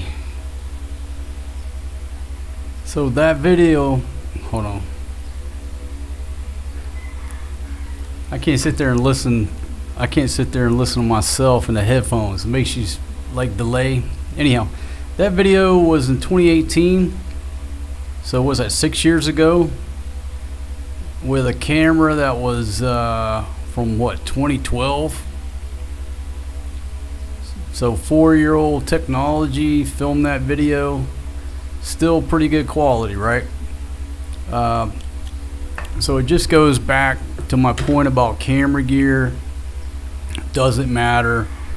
Yeah, to a certain extent, but in the same sense it don't. I could still be filming videos right now today with the same camera that filmed that video. Okay, now let me go to your comments for a second, and I'm not going to play this second video. It's a little bit longer, but go over and check that video out. 5 days on Burgos Street. That's another video that sort of banged and brought a lot of views, a lot of subscribers here. I filmed that whole video on an iPhone 8, I do believe. I think it was an 8. Hell, it may have been a 6. Anyhow, if my memory serves me, I filmed that whole video on a phone. Another one of the more popular videos here throughout the years. There you go, 5 days on Burgos Street. So check that one out. Okay, so if you're just joining me, we're up to number 7. We're up to number 7 on 11 brutally honest tips for new content creators here on YouTube. All right, number 7 is never complain and never explain. And I got this from Johnny Depp. He got it from somebody else. I can't remember who he got it from. Never complain and never explain in the entertainment business. And if you want to argue we're not in the entertainment business, okay, go right ahead. This is the entertainment game. You never complain and never explain. And then somebody else, I can't remember who said it, told an actress something about, hey, there ain't no crying on the yacht. So the notes I got is, it goes along with not letting the comments and the negativity affect you.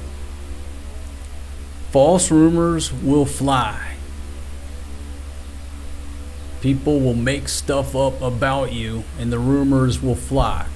And they're nowhere near the truth. Let them.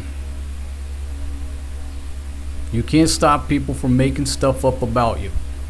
No more than Tom Cruise can stop the tabloids from making stuff up about him. So when the false rumors fly, let them. Don't waste your time on trying to put out fires created by the folks on the internet or the tabloids. You're just wasting your time. Plus, the more people talk about you, the more famous you get. Okay, you know what the truth is. Your friends, family know what the truth is. In the entertainment game, there's going to be false rumors. There's going to be false stories. Shit's going to circulate. You can't shut it down. For the most part, just let it go. It's part of the game, right? Again, you're the man in the arena. Everybody else is either a spectator and or critic. That's the relationship. That's the relationship here in the entertainment game. Spend your time creating videos, not putting out imaginary fires, not putting out false fires. Never complain and never explain. Sometimes I explain if there's learning value or entertainment value, or I think it's funny, but I don't feel compelled to explain anything, no matter how much pressure or rumors or comments or anything like that comes my way. You don't allow that relationship with the critics, the trolls, the haters, the fans. You can't allow that to dictate your decisions. Nor can you spend all your time. Somebody's going to say this, it's false. Now, what are you going to do? You're going to spend an hour trying to defend yourself. I do it if it's funny, it's entertaining, or if there's a learning point. If not, say what you're going to say. There you go. Kuya Steve. I heard a rumor that I'm a cheap bastard. But it was Fatima, my wife, who spread that rumor. I heard that too. That's one of them rumors, one of them false rumors, false accusations. Just let it roll. Let it roll. I treat that old girl like a queen. But perfect example, right?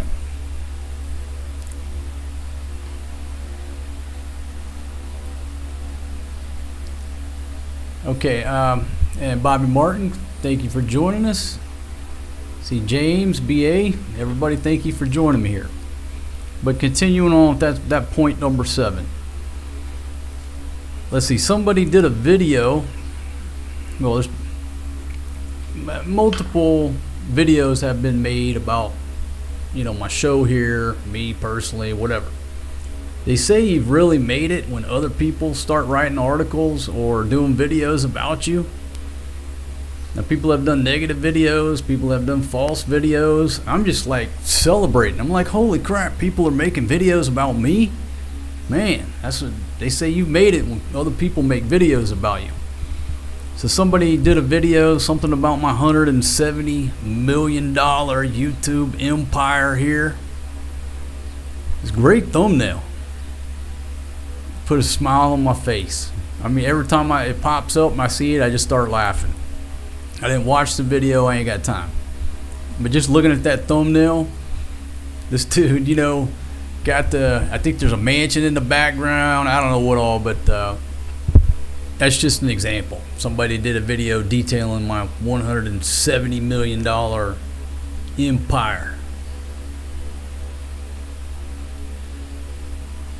Never complain and never explain. There's no crying on the yacht.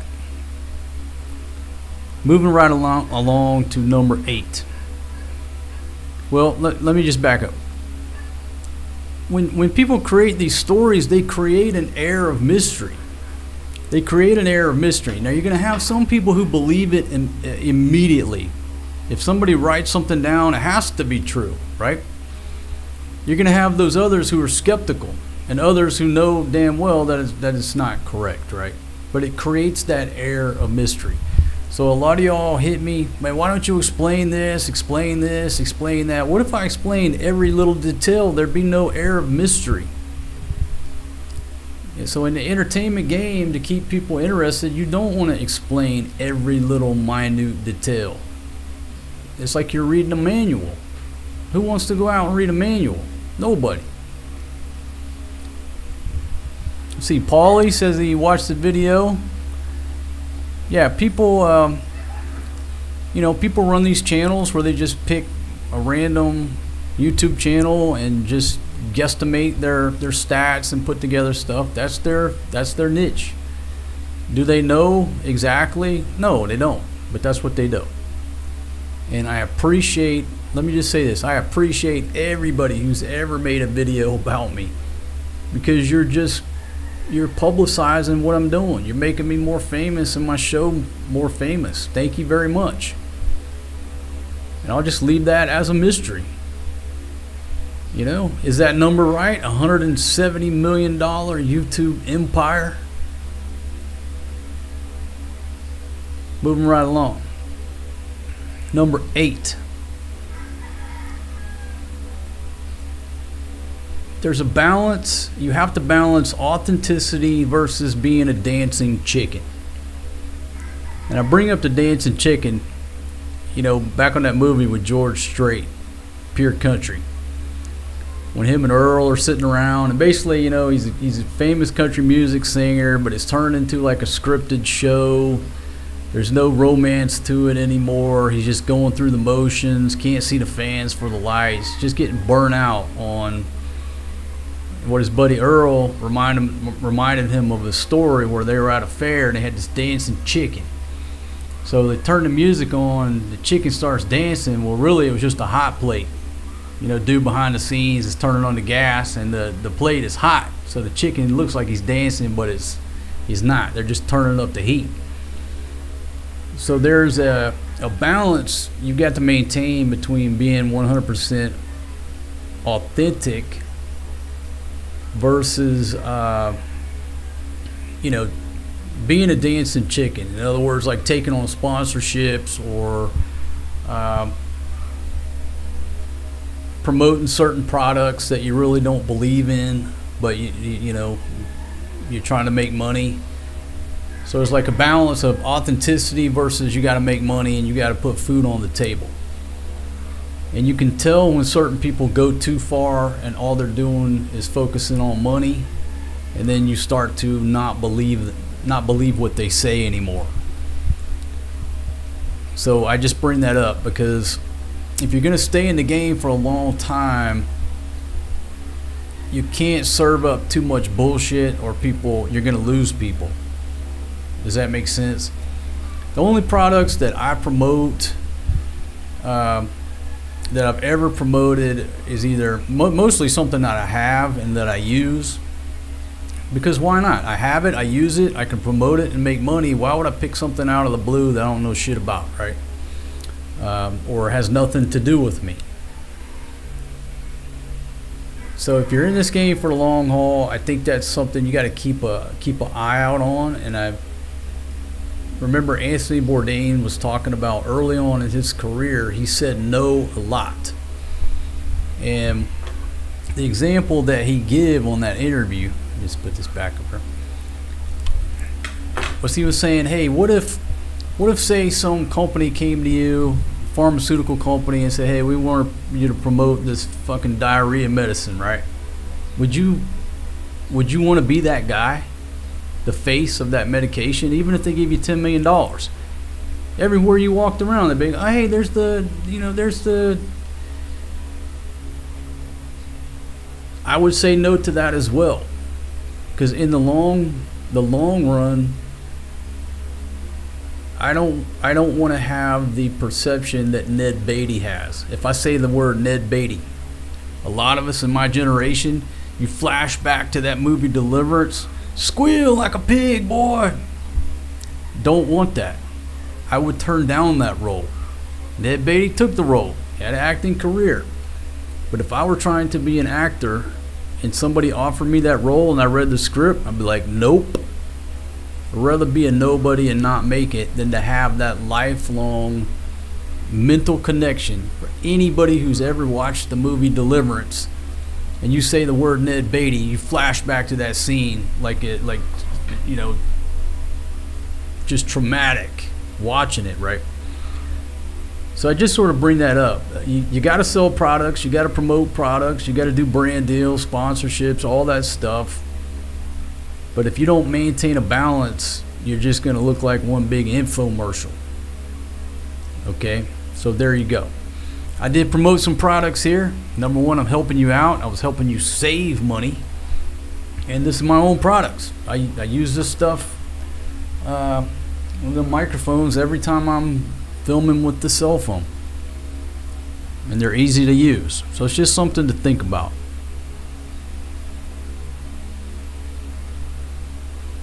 Okay, number 9. Let's see. Ponyboy says, you did not explain yourself to anyone. It is what drew us in to watch another piece of your story so that we could understand your life.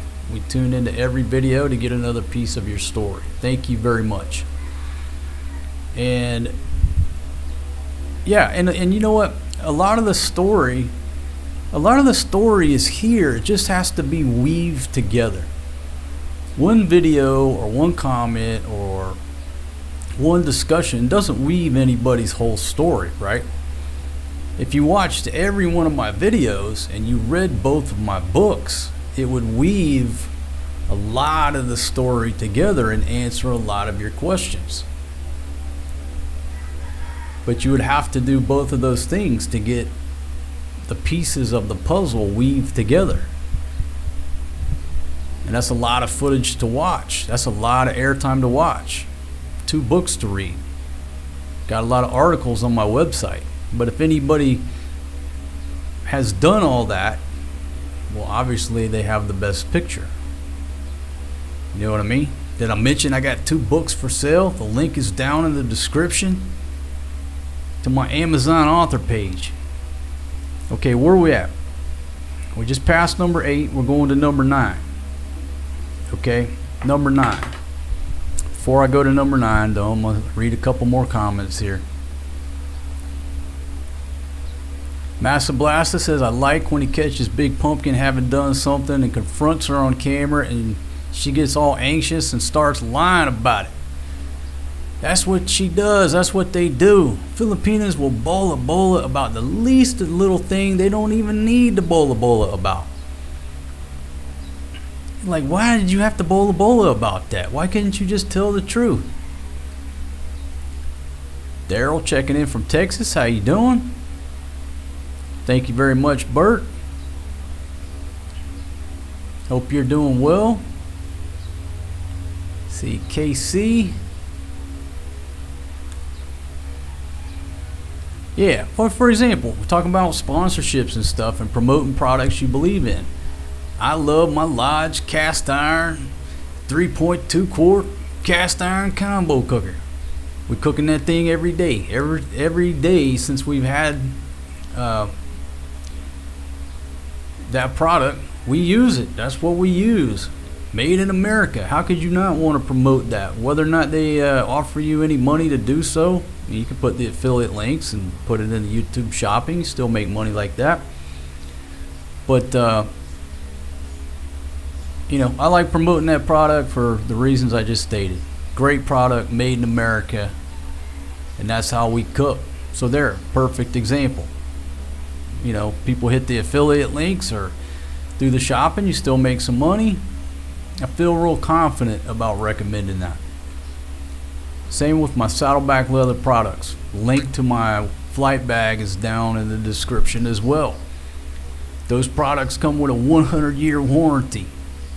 I've got several of their products. I'll hand those down to my kids. When they die, they'll hand them down to their kids. No problem promoting those products. But if I was standing up here just promoting dog shit, you know, people eventually see right through that. Pizza oven's right out there. I just got to go get the new regulators and the new tanks. I got a plan to set up the outside kitchen. Got to get a couple more tables from Johnny. So I will be setting up the outside little kitchen area out there. That's right. Made in America. By the good folks down in South Pittsburgh, Tennessee, my friends. Maybe they call me up and make a deal on that, not logo, the tagline. How can you not love that? But anyhow, yeah, shout out to them folks. Love the products. YouTube is a grind. This is number 9. We're at number 9 on 11 brutally honest tips for new content creators here on YouTube. YouTube is a grind, tougher than any job I've ever done, and for less money. Okay, I think that probably the toughest job, I talked about this the other day, was being an instructor or a teacher, standing in front of a room full of students and teaching all day. At the end of the day, you're freaking exhausted. I've done tough jobs. I poured concrete, hung sheetrock, painted, all kind of public safety, working for the G. I've done a lot of different jobs, but the job that had me exhausted the most at the end of the day was standing in front of a classroom in front of 30, 40 students, giving a block of instruction. At the end of the day, I was done.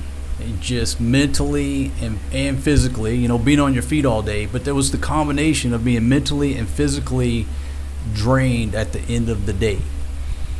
Now I get to sit in this chair and talk to this microphone and talk to you fine folks through the camera, so it's a little bit different. But YouTube is a grind,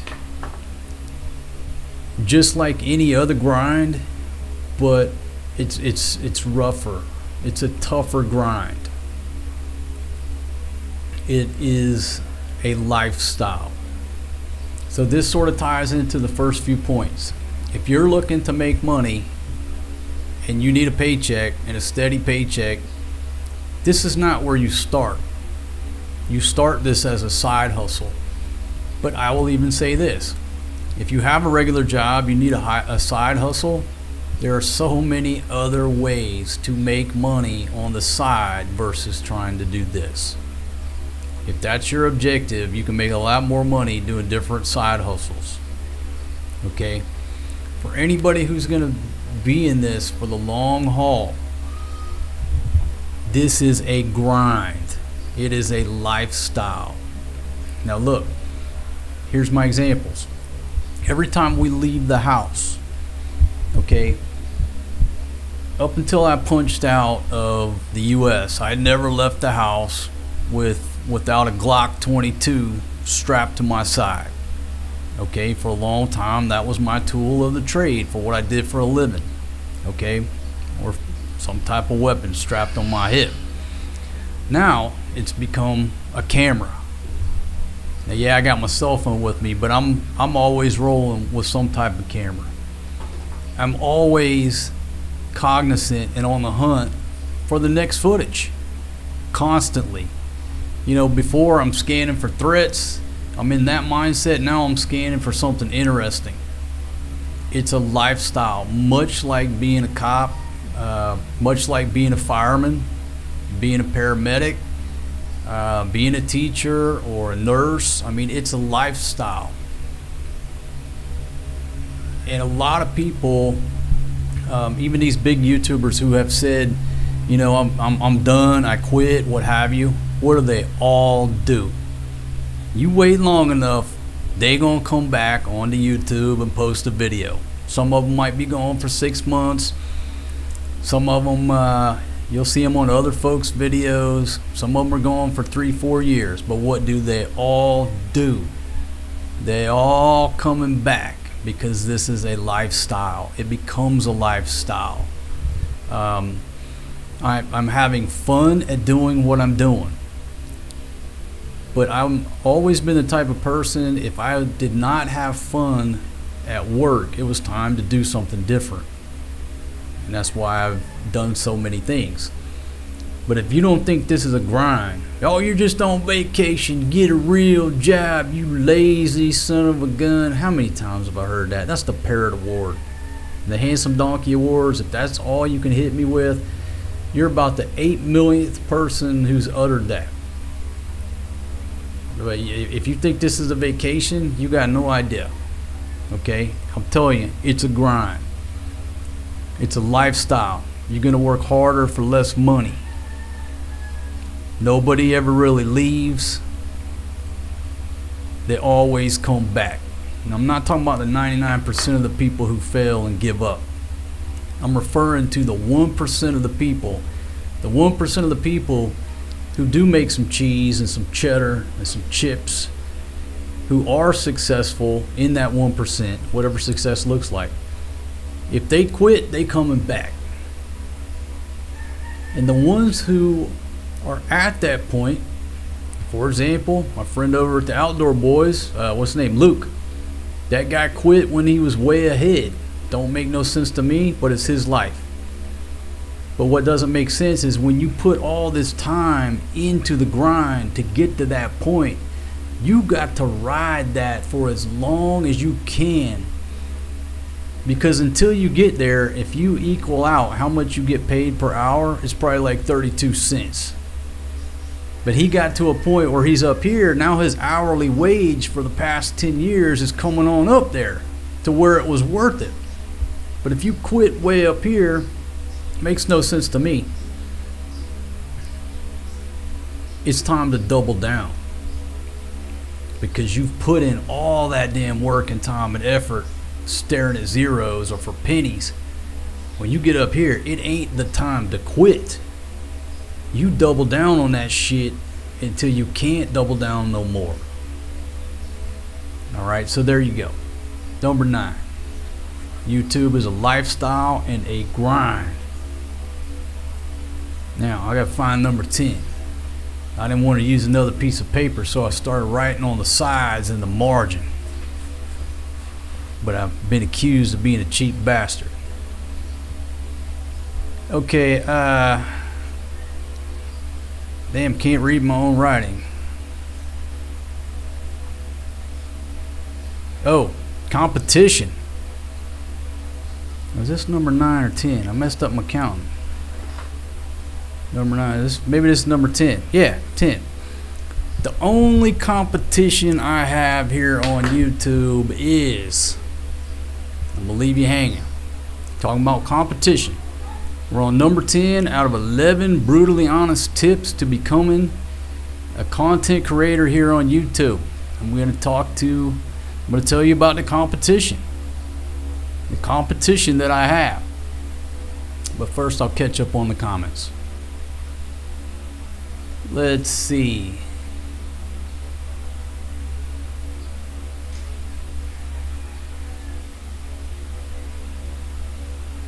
Yeah, if you don't take your camera, that's when the aliens will show up. That's exactly when they're going to show up, is when you don't have a camera.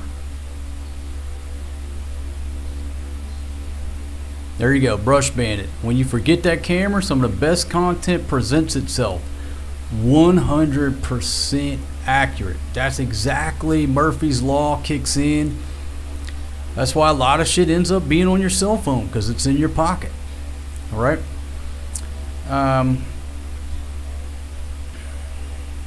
Alright, just talk about places here in the PI. Ethan, thank you very much. About my own jungle hat design. I could. That's a great idea. So I wear, the jungle hats and booty hats all the time. Okay, alright, so let's go on to the next one. The competition that I have is a tough competitor.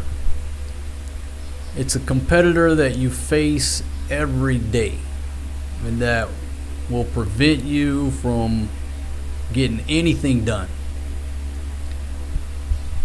The toughest competitor and the only competition that I have is against myself. Now think about this for a minute.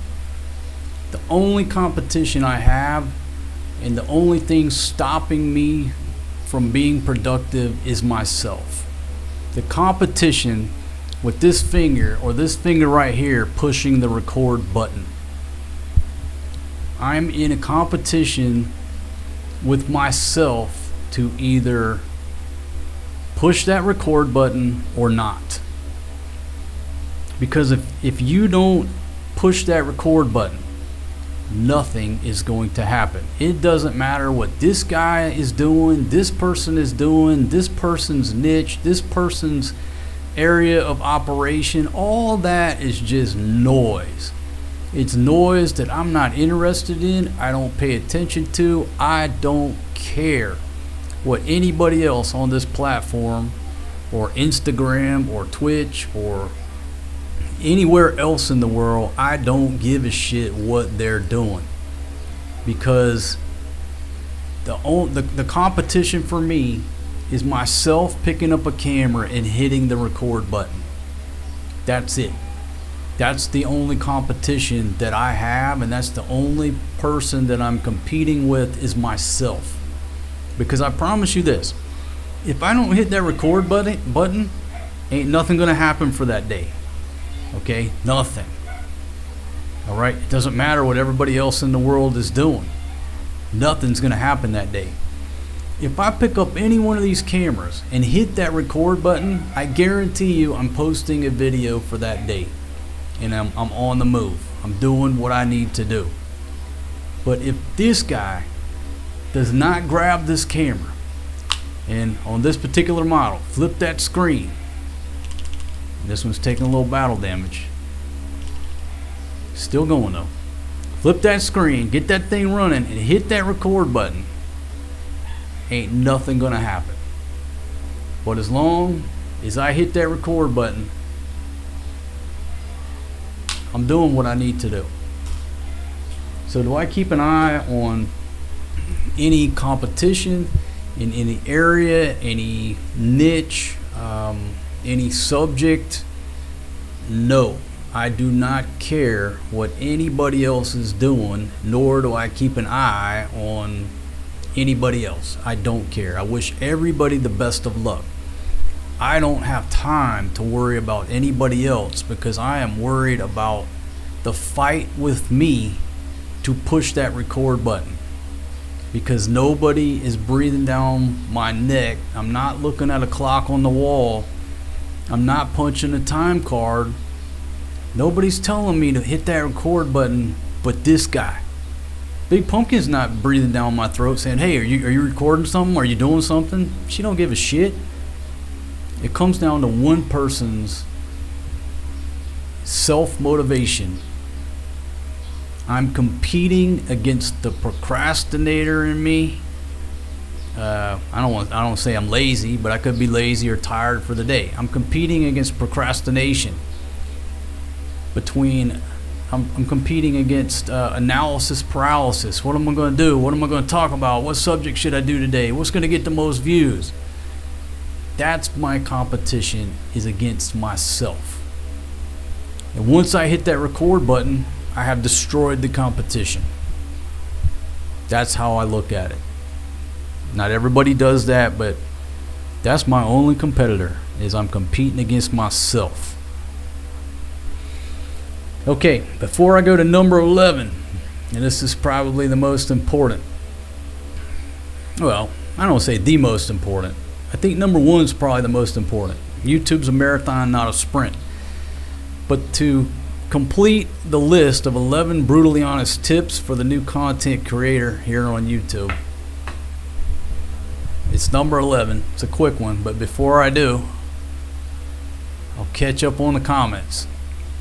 I will catch up on the comments. Alright, y'all talking about CM Reap, places to live, and some current events that went down here in the Philippines. And I'll fire up a live stream tomorrow and talk about that. I'll let some more information come out, and then we'll fire up the live stream tomorrow morning to discuss current events here in the Philippines. So make sure you tune into that. Yeah, definitely time for some beach camping videos. Alright, so if you're just joining me, we just hit over 2,500 videos here on the channel. Been a long ride. Definitely check out the 5 days on Burgos Street video. And here you go. I did a video back 4 years ago. Has it been 4 years? Seemed like longer than that. Entitled 1,000 YouTube videos later. Okay, 1,000 YouTube videos later. And let me check something right quick. I may play that video, but I gotta make sure that let me pull it up here. Let's see, 1,000. And make sure the music didn't get a copyright, and I'll play the first part of it. Is there any copyright problems? Okay, doesn't look like it. Alright, I'm just going to play the first part of this video just to let you know where I was at the time, what I was doing at the time. Some of y'all already guessed it. Can anybody guess? Can anybody guess by the first frame of that video where I'm at the time? Some of y'all know. So I'll give you a second and then we'll play that video. The first few minutes of it, just to a little comic relief. Let me put my headphones on here. Can anybody guess where I'm sitting right there? Boom! Kuya Steve coming off the top ropes. Thank you very much, man, for the Tahoe fun. Thank you so much. And again, hope you're doing well there in the outback in Australia. Yeah, I got 107 thumbs ups here, 1 thumbs down. Thank you very much. Certainly appreciate the thumbs ups. Got 85 folks here watching on YouTube. So before I reveal, keep you in suspense, before I reveal the last tip, I'll give you one more second. Anybody know where I'm at? Just looking at the first frame. All right, Todd says the airport somewhere. No, could be, but no. Some of y'all players are going to know exactly where I'm at. I'll give you 5 more seconds, then I'll just hit play on the video. And I'm not going to play the whole thing. It's an hour of me talking about the same thing I just talked about, but 5 years ago when I only have 1,000 videos up there. Boom! Photo Dave Jax guessed it. Tequila Reef. Tequila Reef, Angeles City. Great food, great frozen margaritas. Back then, that was my lifestyle. Basically going down to Tequila Reef every afternoon, starting out with some margaritas, and then partying all night long. So I'll just play the first, let's just do the first 5 minutes of this here video.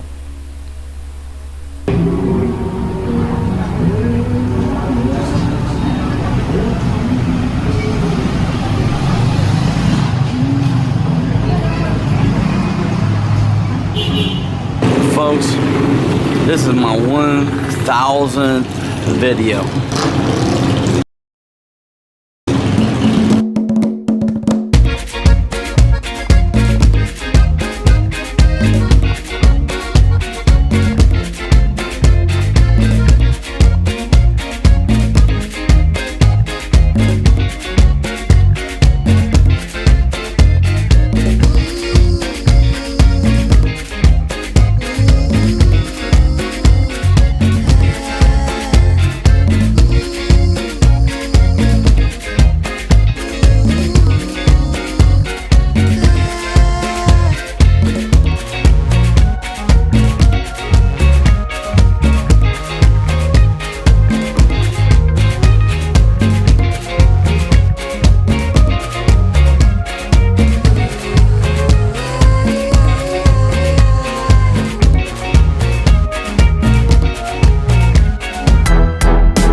You've got a great idea. GoDaddy has the perfect domain name to go with it. Stopping by getting old lady some food because she's upset at me because I stayed out all night last night. She's gonna be so happy because I'm bringing her 4 fish. If the mom gets mad, all I gotta do is bring her one of those. Bring her fried fish or a mango. Come through this market area. Usually not over here in the morning at the market. Okay, so that's what I wanted you to see. Just that dog carrying that bag. Yeah, that dog stole that whole bag. Anyhow, so when I had 1,000 videos, that was my lifestyle. Going over to Tequila Reef, hitting the margaritas, partying all night, dragging my ass home the next day or 2 days later or what have you. But that was my mindset when I had 1,000 videos here on the platform. Now we're up over 2,500. All right, so let me go over this last point here that I'm going to make. Point number 11 on 11 brutally honest tips for new content creators here on YouTube. You ready for it? The gurus are all full of shit. Okay? All these gurus telling you how to do this, how to get 1,000 subscribers in 2 minutes, how to make $1 million in 1 month, and all these numbers they're posting, they're all full of shit. Okay? They're just, that's their niche. That's how they make money, is to get you to watch all this bullshit that they're putting out there. They don't know what the algorithm is, what the algorithm does. Nobody knows. They can, do some analysis, yes, and you can sort of get a consensus of what other people are doing and what they're saying. But if you go to a thumbnail and there's a freaking Lamborghini in the thumbnail, they're lying and they're full of shit. They rented that Lamborghini for an hour or borrowed it or something. They're renting mansions by the hour to make a video. They're all full of horse shit. So do not read too much or put too much faith in these gurus that are teaching you how to get 1 million subscribers in 2 months. Are there some legitimate coaches out there with valid information? Yeah. But the majority of them, especially if there's a Lamborghini in the thumbnail, they're just full of shit. The only people making money in that scenario is them, because you're watching their videos. Alright, there you go. So, all the gurus are full of shit. Don't listen to them. Don't waste your time sitting there, looking at this Lamborghini they're driving. That's gonna be me. It's not theirs. It's rented. It's all fake. Ain't nothing real on the internet, homie. Period. You're just wasting your time. You could have taken that same amount of time, pull out your camera, whatever it is, hit that little red button right there. Usually a red button, right? Hit that red record button, and now you're on your way to producing some type of content that could actually further your channel, gain subscribers, gain views, gain money, gain fame, the whole 9 yards. But you watching some guru with a rented Lambo, it's all bullshit. Only person making money is him, like a snake oil salesman, just selling you junk. Alright, so I think that's the end of my notes. I guess let me go down from top to bottom for the algorithm. Number 1, YouTube is a marathon, not a sprint. Number 2, stop making excuses and start posting videos. Number 3, where's number 3? It's much easier to get a normal job if money is your goal. Number 4, make 100 videos with your cell phone before investing in any camera gear. Number 5, don't take the comment section personal. Number 6, there will be highs and lows. Number 7, never complain, never explain. Number 8, balance authenticity versus being a dancing chicken. In other words, selling products. Number 9, YouTube is a grind and a lifestyle, tougher than anything you've ever done. Number 10, your main competition, my only competition, is with myself. To hit that record button. Don't care what other people are doing. And number 11, most of the gurus, I say all the gurus, are all full of shit. There you go. There's my 11 brutally honest tips for new content creators here on the old YouTube, or any platform for that matter. So, this talk is not meant to discourage anybody from starting a YouTube channel. It should be quite the opposite. The biggest key is don't quit, because you never know when that next video is going to take you and elevate you another 10,000, 15, 20,000 subscribers. Never too old. Again, there's a lot of old folks on here now that just show up, and I get it. The computer, because I post videos about retirement, the damn thing thinks that that's what I'm interested in. The algorithm is not as smart as they say it is. It's not.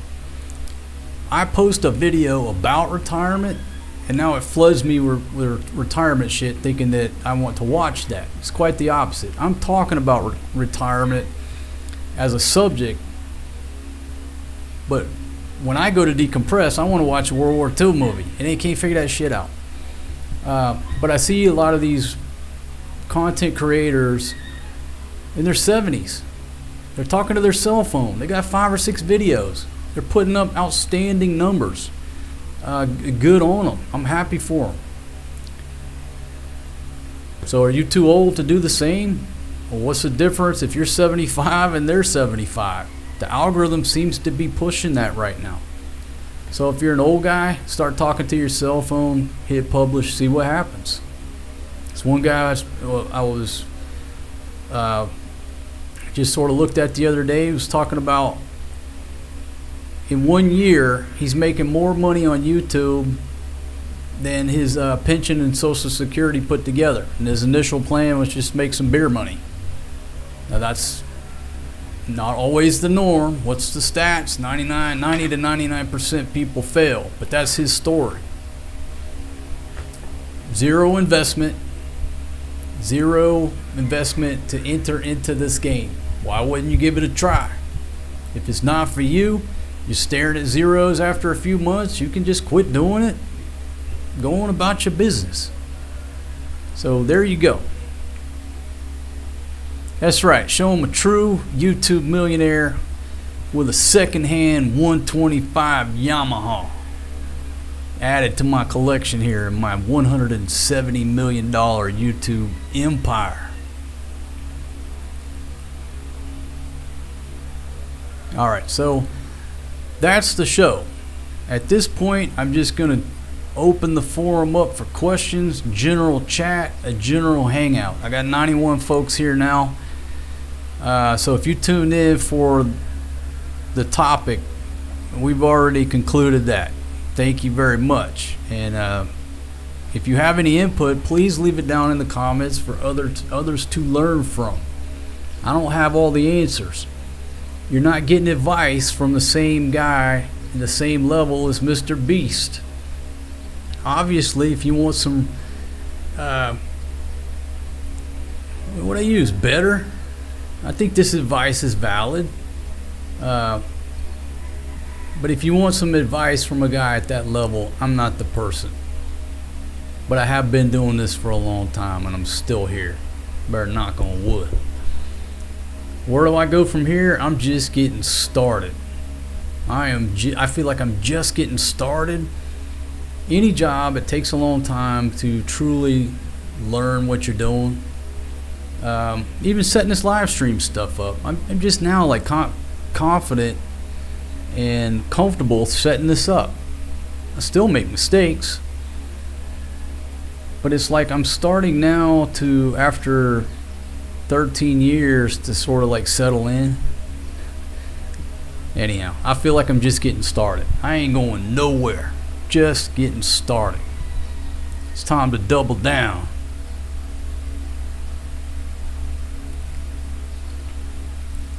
Let's see. JL Smithling checking in from Lapu Lapu. How you doing? Thank you very much for stopping by. Okay, so Brush Bandit brings up a good point. My biggest hurdle will be the guy in my head saying, who the hell wants to watch my daily life? That's a big one. That's what I'm talking about. Your only competition is that guy in your head telling you, oh, we'll do it tomorrow, or I don't have the right camera, or oh, I don't have the right microphone with me, or the lighting's not too good.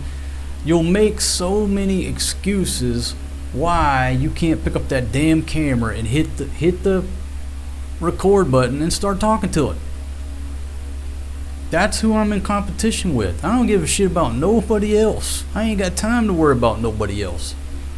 Not interested in worrying about nobody else, because I'm fighting this dude in my head that says, watch another video about which is the best microphone. Let's go talk about the history of frame rates. Which I'm interested in all that stuff, and it does help me learn this trade, but it's not helping me push the record button.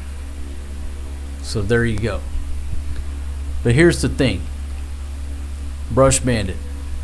Don't let you decide what's interesting and what's not. You let the viewers decide what's interesting and what's not.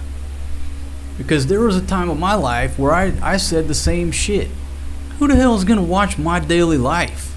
Who the hell would find me interesting? Well, I have had a pretty adventurous life. You know, once we started talking about it. Me and my inner circle, we've all had interesting lives. And got stories to tell, and you know, pictures and videos, and let the viewers decide.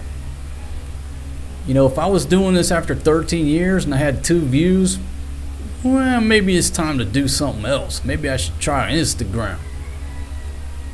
But yeah, we all think that, but it's not for us to decide. It's like I talked about. That video that put a big jump on our viewership, just showing you around my room. Who the hell would think that's interesting?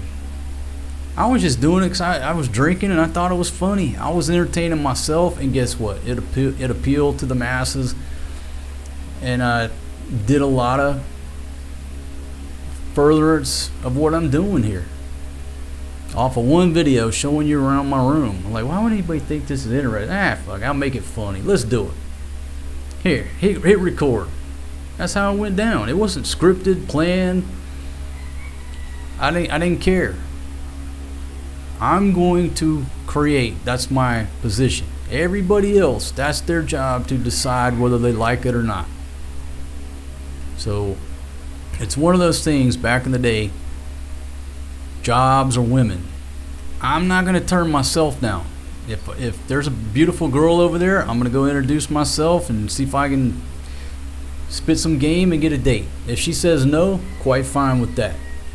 Quite fine. It's not rejection to me. It's okay, now I know. I'll go to the next one. But if you don't go talk to that girl, you're turning yourself down. It's the 1% rule. Read about it in my second book, The 1% Rule. Link is down in the description to my author page on Amazon.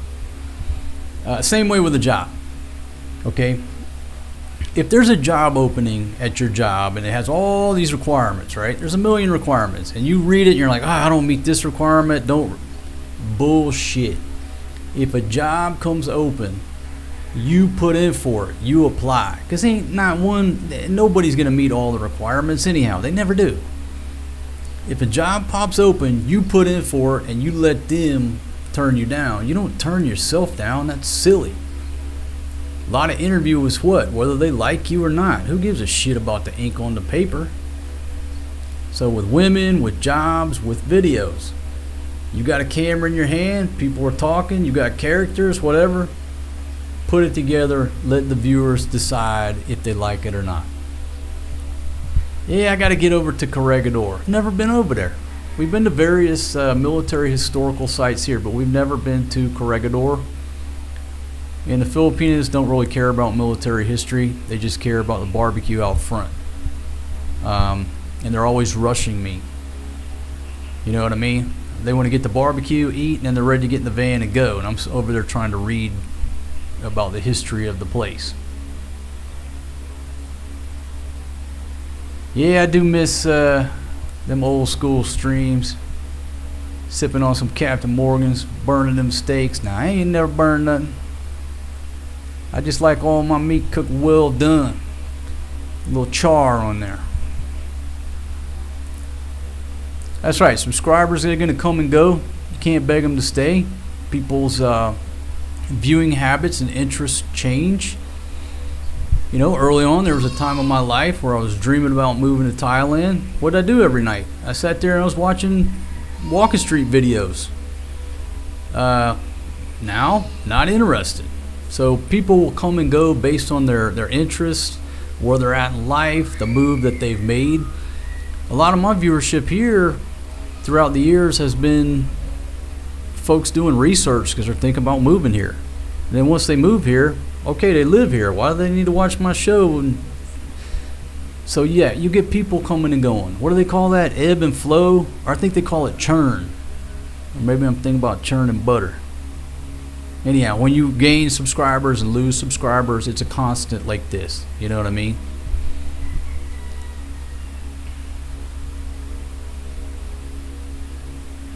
Yeah, I miss that Tesla chopper, but there ain't no way in hell we could all fit on that Tesla chopper no more. We all fit on the new Yamaha. The new Uka Yamaha. We all fit on there.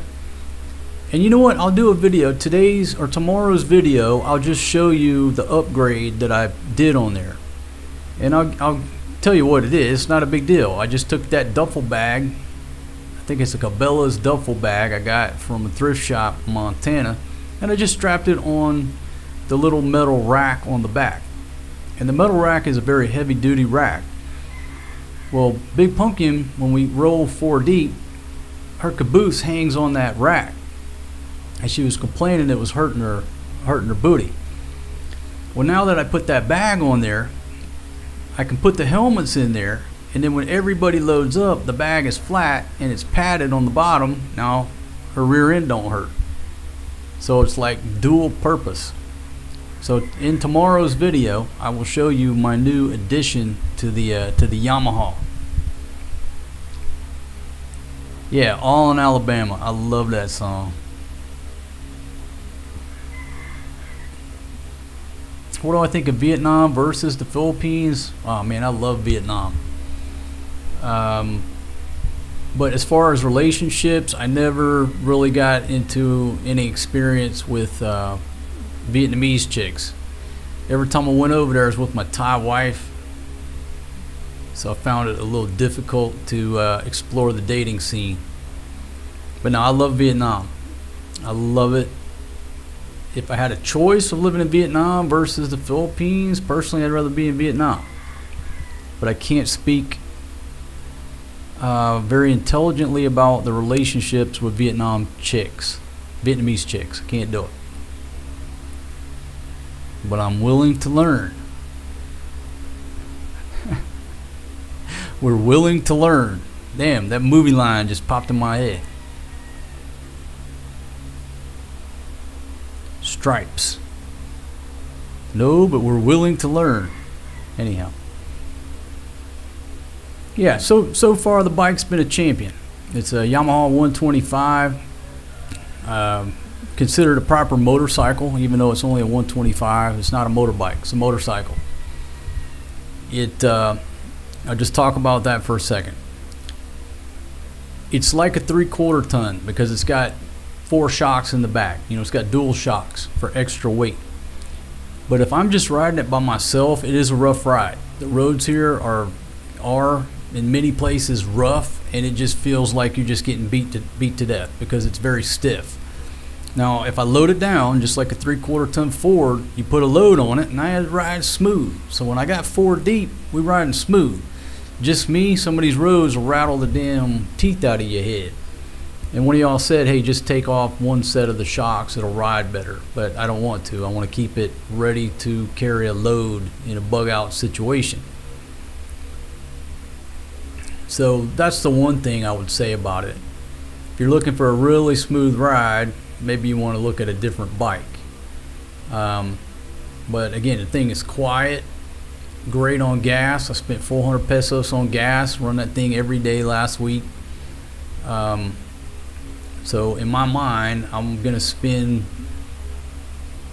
just round it up, I'm going to spend less than 500 pesos per week on running that bike every day. And we're not being conservative. I'm taking kids to school, picking them up, going here, going there. Less than 10 bucks a week on my fuel, and that's running it every day. And then let's see, what else am I going to talk about the bike? Well, I'll show you the bag in tomorrow's video. But yeah, so far champion. And again, we got it Ukai from a friend of ours. Got a good deal on it. Now for the average rider, there's no need to buy a motorcycle around here. All right, if you're just an average rider or you're not an expert, especially a beginner, just get you a little Honda Click motorbike. It's automatic, twist the throttle and it goes. It's too easy.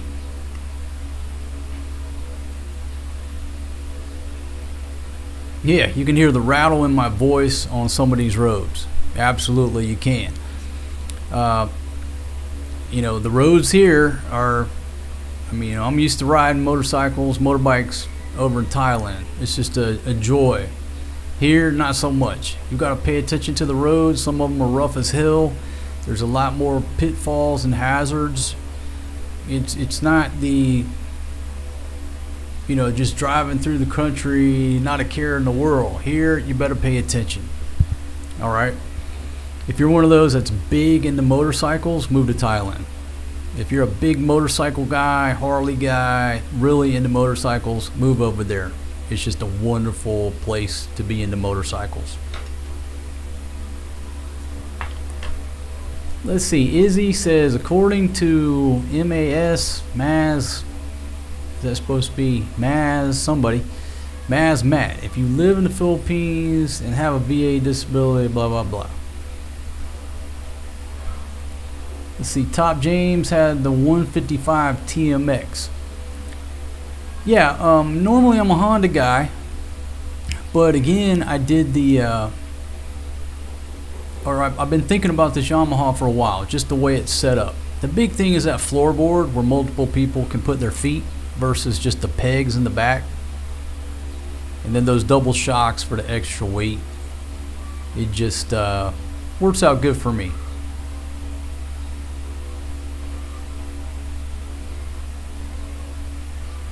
Scrolling back up through here.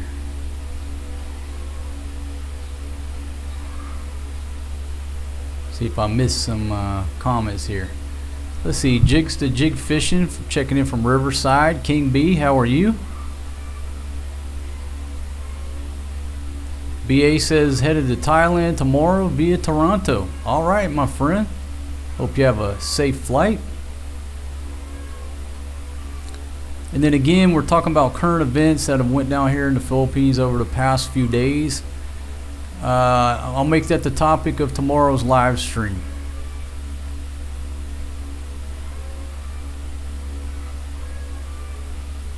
We'll talk about that tomorrow. All right, so I got 88 folks here right now. Again, if you've got any, personal experiences with running YouTube or whatever, any pointers, leave them down in the comments. Not only does it help out with the algorithm, but a lot of on topics where there's a learning point, you learn more down in the comments than you learn from listening to me. It's usually what happens, right? 116 thumbs up. So let me go around the horn, see if I'm still streaming here on Twitch. Oh yeah, Twitch is strong. No problem there. And let me know how you like my background. Let me talk about my background. And this is a learning point too about YouTube Studios. I should have threw that out there. Yeah, still going good on Kick. Kick and Twitch is just like awesome. I mean, just absolute great video quality. Not that YouTube isn't, but they're just equally good quality. So let's just talk about YouTube Studios. People jump into this game and spend a ton of money on soundproofing their room and YouTube Studios and this and that. And what are the stats? Most folks ain't gonna make it. They're not gonna go the distance. And now, what do you do with all this soundproofed home studio you wasted your money on? I'll just go back to the 100 video with your cell phone rule. Well, I need a studio. No, you don't. Go outside in your backyard where it's quiet and there's no walls around. It's great for audio. Just go somewhere, sit a chair, set your cell phone up on a tripod and start talking to it. You got a beautiful background. You got some trees or whatever you got. Don't spend no money on a YouTube studio until you've posted 100 videos and you know what you're getting into. So I've never really spent any money on a studio. Now, certain videos, audio quality's got a little reverb, a little echo. Maybe this one still does. I'm still working on it. But I'll tell you why this looks so good. I stole Big Pumpkin's shelves. One of them was in the kitchen for, her pantry stuff, and the other one was her clothes. But I said, you know what? And I just got these from Johnny's, they're brand new. It just looks good. And all I had to do was go steal the old lady's shelves. She's pissed off, but I said, look, you can still use them. You can use the bottom shelves, not the top stuff, But as you can see, we still have stuff on the middle shelves. Who gives a shit? For me, it looks good because of the color and the stained wood. Anything you put in here is going to help out with the echo. And eventually I'll get it worked out, but I'm not spending a whole bunch of money. I've got some of those egg crate things to put on the walls. Once I find somebody I can just buy a bunch of off of, I'll just buy me a stack of them, soundproof the room. My buddy had a resort. He had a vidjoki room, and that's all he had. He had those egg crates inside and on the ceiling, and once you closed that door, people could go in there and do vidjoki without disturbing the guests in the restaurant. So yeah, setting up a YouTube studio, don't spend any money until you know that you're serious in this game. Okay? And again, how much did I spend on this background? Well, really nothing. I just reappropriated the old lady's shelves. But the shelves themselves were what, $50 each? But again, I didn't go out and buy them. And that's the point. You can find something in your home or an angle on the dangle of the camera sitting on your living room couch somewhere that looks pretty good, and you don't have to spend any money. And you'll find a room where the audio sounds good. You just got to go test it till you find the right spot. There you go. Trying to save y'all money. Anybody jumps in and spends 10 grand on camera equipment and soundproof in their room, 90 to 99% chance that you just lost 10 grand.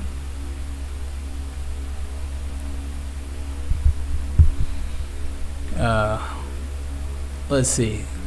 Let's back up here.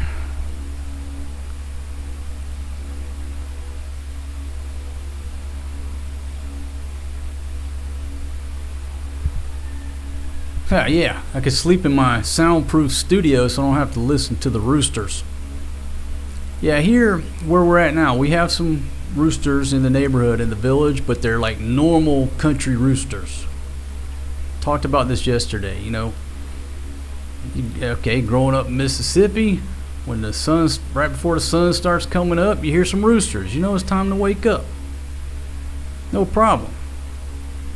Living down in Cebu, around her village, her family, $28 beach condo. Had like 30 roosters outside my window, and they crow all day long. It's rough. For the most part here, the roosters just crow in the mornings. Natural alarm clock lets you know you're out in nature. You might hear one crowing, and it might be because I'm talking so loud and I got the windows open. But for the most part, it's normal here. I got no problem with the level of roosters here, but down in Cebu, it's man. And the way I compare it down there is like her family and living down in that region is like being in Mississippi. Now I can talk like this because I'm a Mississippi redneck. We're extreme rednecks. The same way with her family. They're just extreme Filipino rednecks. That's why we get along. And then you move up here to Luzon, the rednecks are more like Georgia rednecks. They're a little bit more refined, a little bit higher up on the redneck scale. Does that make sense? Got a couple roosters, but down there, Flo's yard, she got 30. That's the best way I can describe it. Some of y'all might disagree, but that's my personal experience. I mean, You know, down there, everybody's walking around carrying their roosters, right? You see that all the time. Here, like last week, I saw one guy carrying a rooster. There's your difference.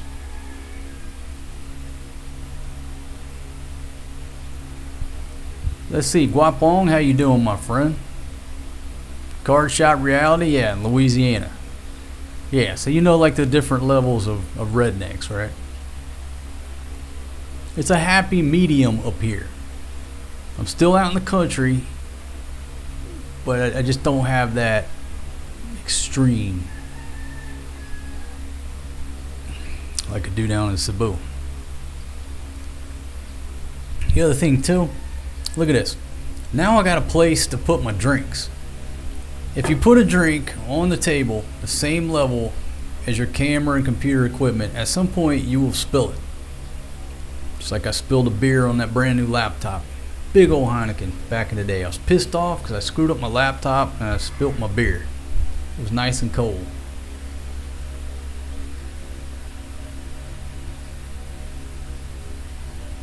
A lot of people will put like a neon sign or lights back here. I can add some lights. I ain't got no neon signs or nothing like that.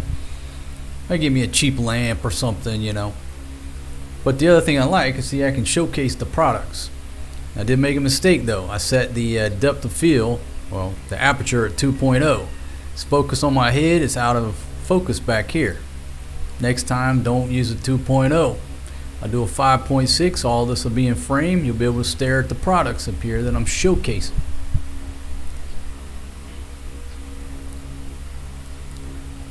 Yeah, after 6 months of the rooster noise, it blends in and you tune it out. Yeah, I mean here I just don't pay attention. It's just normal. Down there it grates on you. It's just too much. But like I said, when we moved back up to Angeles, I said I'm not willing no longer to live within arm's reach. Or when I'm sleeping at night, I'm no longer willing to live within arm's reach of a pig. Y'all think I'm joking, but I'm not.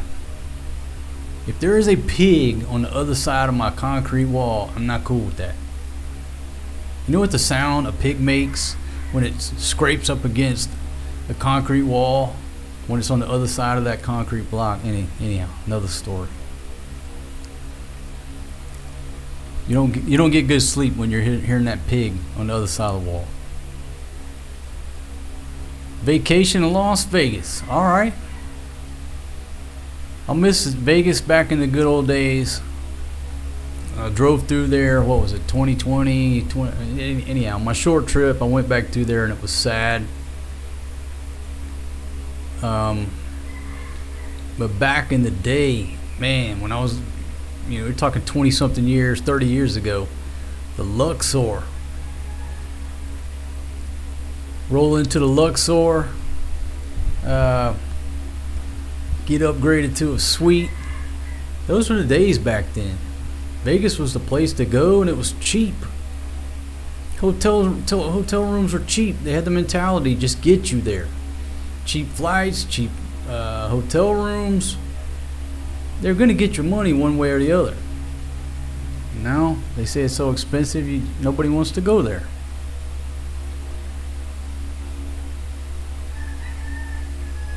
All right, folks, a couple more comments, and then I'm gonna go ahead and shut her down. Let me know how you like the studio layout and the graphics and the way, I swap back and forth to the source material over here. Let me know if everything looks cool now. Ask Big Pumpkin's opinion. There I am live on Kick. Ha! Anyhow, I asked Big Pumpkin's opinion about the colors of the live stream. She didn't like the yellow. She just likes the black and white, less elements. And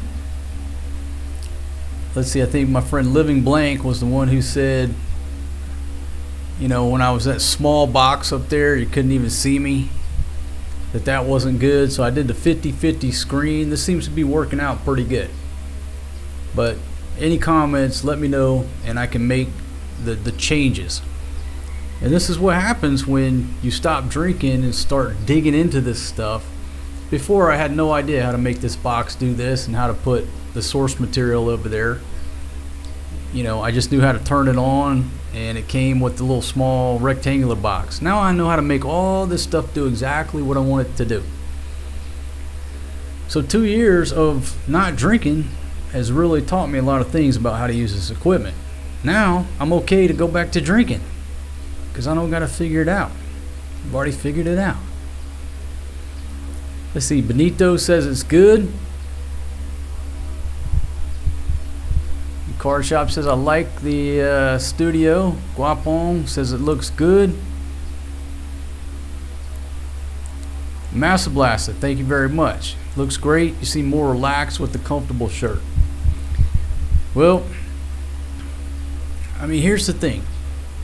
All right, when you're in this game for the long haul, all right, which I am. I mean, even if I decided to, I don't know, do something different, I would still be doing this at the same pace I'm doing now. I enjoy what I'm doing. But here's the thing. It's like that chick said, the one who screwed up Bud Light with the Ladyboy. I can't remember her name. The marketing chick who's responsible for that. On that interview, she said, if we don't get some young drinkers to drink this fratty beer, whatever she said it very in a degrading manner, right? But her point, even though she didn't say it properly, her point was we have to get some young drinkers, or at some point our sales are going to go like this. That is a valid point. It's a valid point throughout the beer, wine, and liquor industry as a whole. If young people, which they're not, don't start buying these products, the industry is going to change. It is changing. Only 53% of Americans are drinking, they say, but on a global scale, people, all the sales and everything are going down.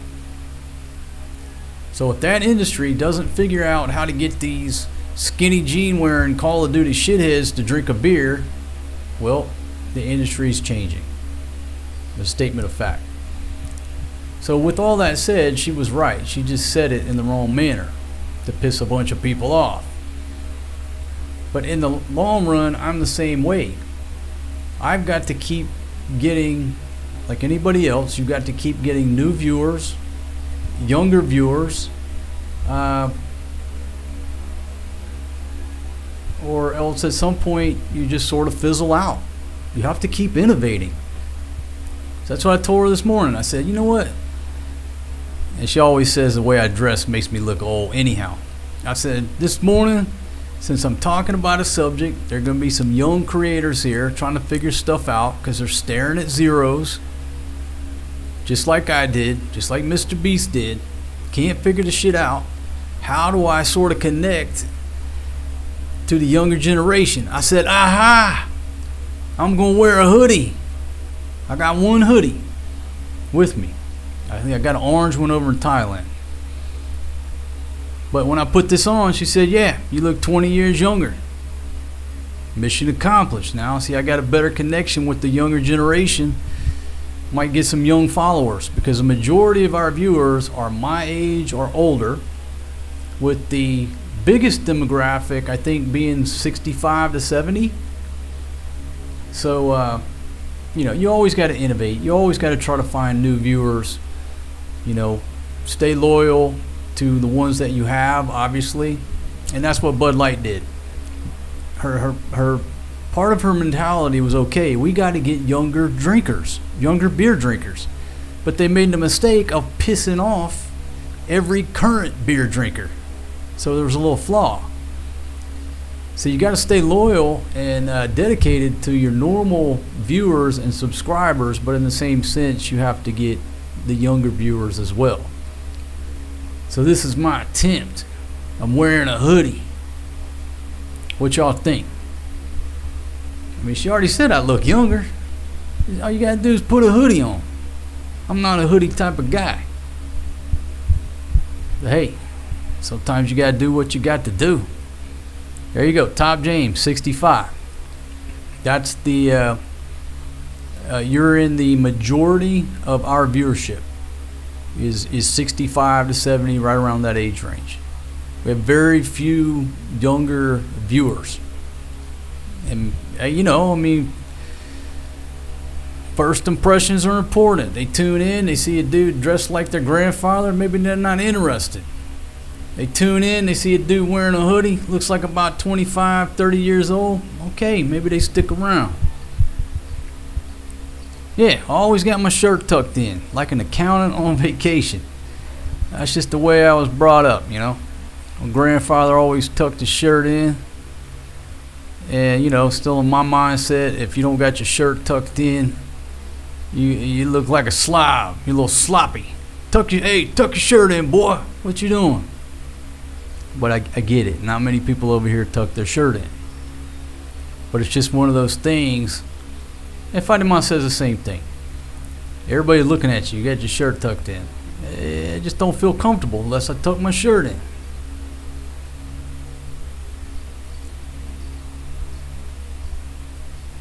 But, you know, maybe I just got to go. It's like Clint Eastwood said, don't let the old man in. So I guess if I'm dressing older than I am, okay, it all goes hand in hand. Maybe I'll double down on the hoodie wearing. You know what I mean? Maybe I'll cut the sleeves out of this hoodie. But it's really nice. I hate that I forgot to put the link there. Number one, I could have probably sold a bunch of these things. But number two, it's a good product for $20. If you only buy one and throw it in your bag, if you find yourself at the beach, you know, got this nice hood here, keep the sun off of you. It's a champion. 100% cotton, not made in China. Let's see. Babo, how you doing? Checking in from DC. Hope you're doing well. Yeah, West says I look 20 years younger. I mean, personally, I like the Western style snap shirts, you know. I like to tuck my shirt in. I like all the heritage wear type stuff, but yeah, it ain't gonna make you look younger. Got to go with the hoodie.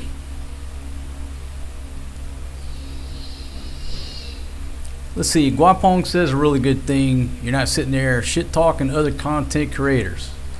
Nope, because it's not, several reasons. Number one, I don't know many other content creators. I've met a few, you know, as acquaintances over the years. I don't pay attention, don't got time. How's that gonna help me sit here and stir up some low-level drama? Overall, it's like doing that kind of stuff is like a short-term thing.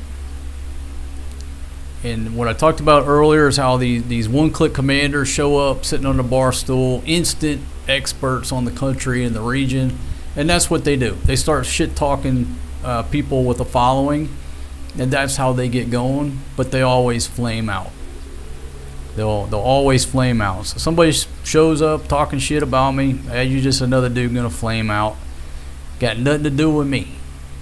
Nothing to do with me, and again, I don't care. I got one dude that I'm competing with, and that's my inner self procrastinating to hit the record button. That's all the dude that I gotta do battle with on a daily basis, and sometimes it's a battle.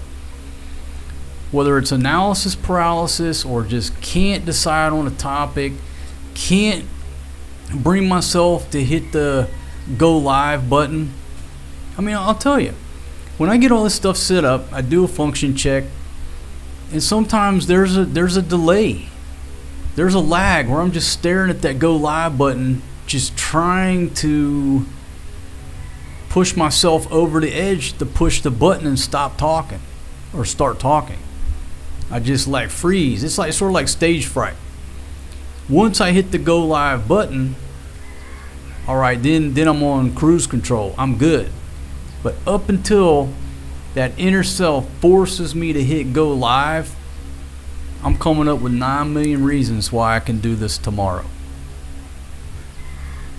That's the introverted asshole in me. Now, if I had a few beers, fuck it, I hit all them buttons till something fires up, right? But no, I don't. Sitting there, if your business model or your niche is talking about others like that, you're not going to last very long.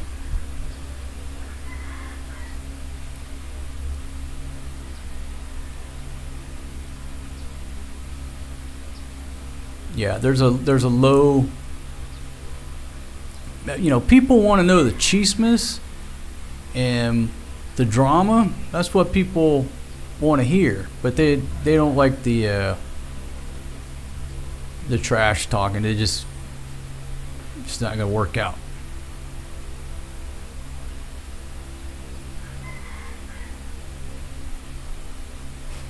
Yeah, I could load up everybody on the Yamaha.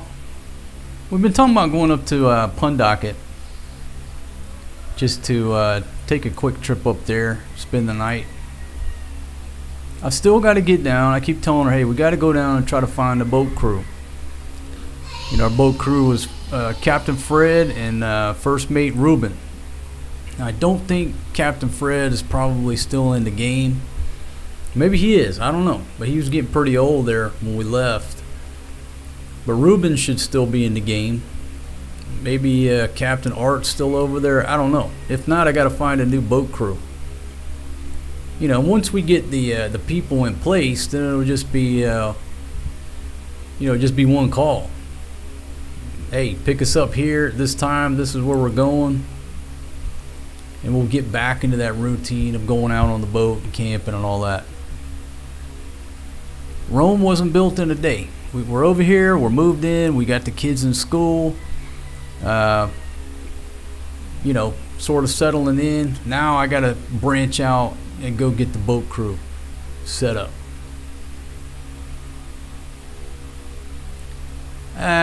The skinny jeans, I don't see that happening. I don't see that happening, no. The hoodie, all right, okay. All right, I'll deal with the hoodie. Not exactly my fashion, but sometimes you got to do what you got to do. And it is functional.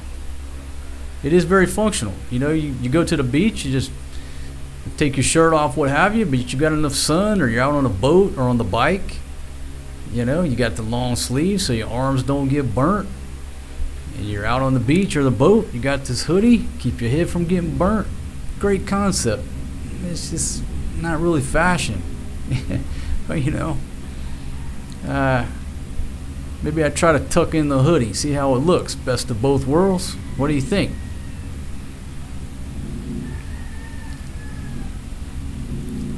Nah, Joy, they're just here on the weekend. Joy's about to start school again, and she goes to school, I think, 6 days a week. So, not sure how that's going to work out, how that's going to look, because she's going to be back at school full time, lots of homework. So hopefully she'll still be here on the weekends. We'll have to see. But if you don't know, she's second year in college. She's going to be a teacher.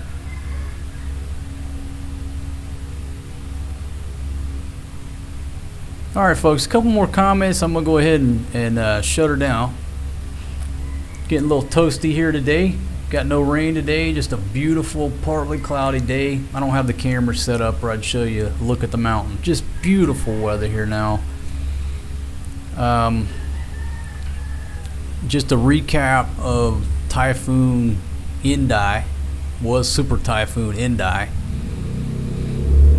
Didn't really affect us at all. Thing took a right turn, went to Taiwan. We had some rain from the southwest monsoon. That's all we had. It rained really hard at night, and then the day it was sprinkle. Next night it rained really hard at night, then it was sprinkle, and now it's a beautiful day here. So we're very thankful that we're not impacted by the typhoon nor the rains. So we're up on a nice high elevation. The rain just rolling down the road here. We are good. If it was going to do any flooding, we'd see it. No, we're straight here up on our elevation. Let's see, Ryan, how you doing, my friend? So, folks, with that, I'll say thank y'all very much for being a viewer here, listening to my voice, watching our shows. We certainly appreciate it. Super chat, funds on the backside on PayPal. Thank y'all very much for buying my books, man. If you haven't bought my book, the link's down in the description. Please leave me a review, an honest review over on Amazon. Let me know what you think. I certainly appreciate that as well. Some of y'all asked me about Big Pumpkin's wish list. The link to that's down in the description, but I realized that we had sort of deleted everything off of there, and so there's nothing on there. She sent me some links. I got to add some stuff for her and the kids for that Amazon wish list, and thanks for asking about it. So today I'll get some stuff on there.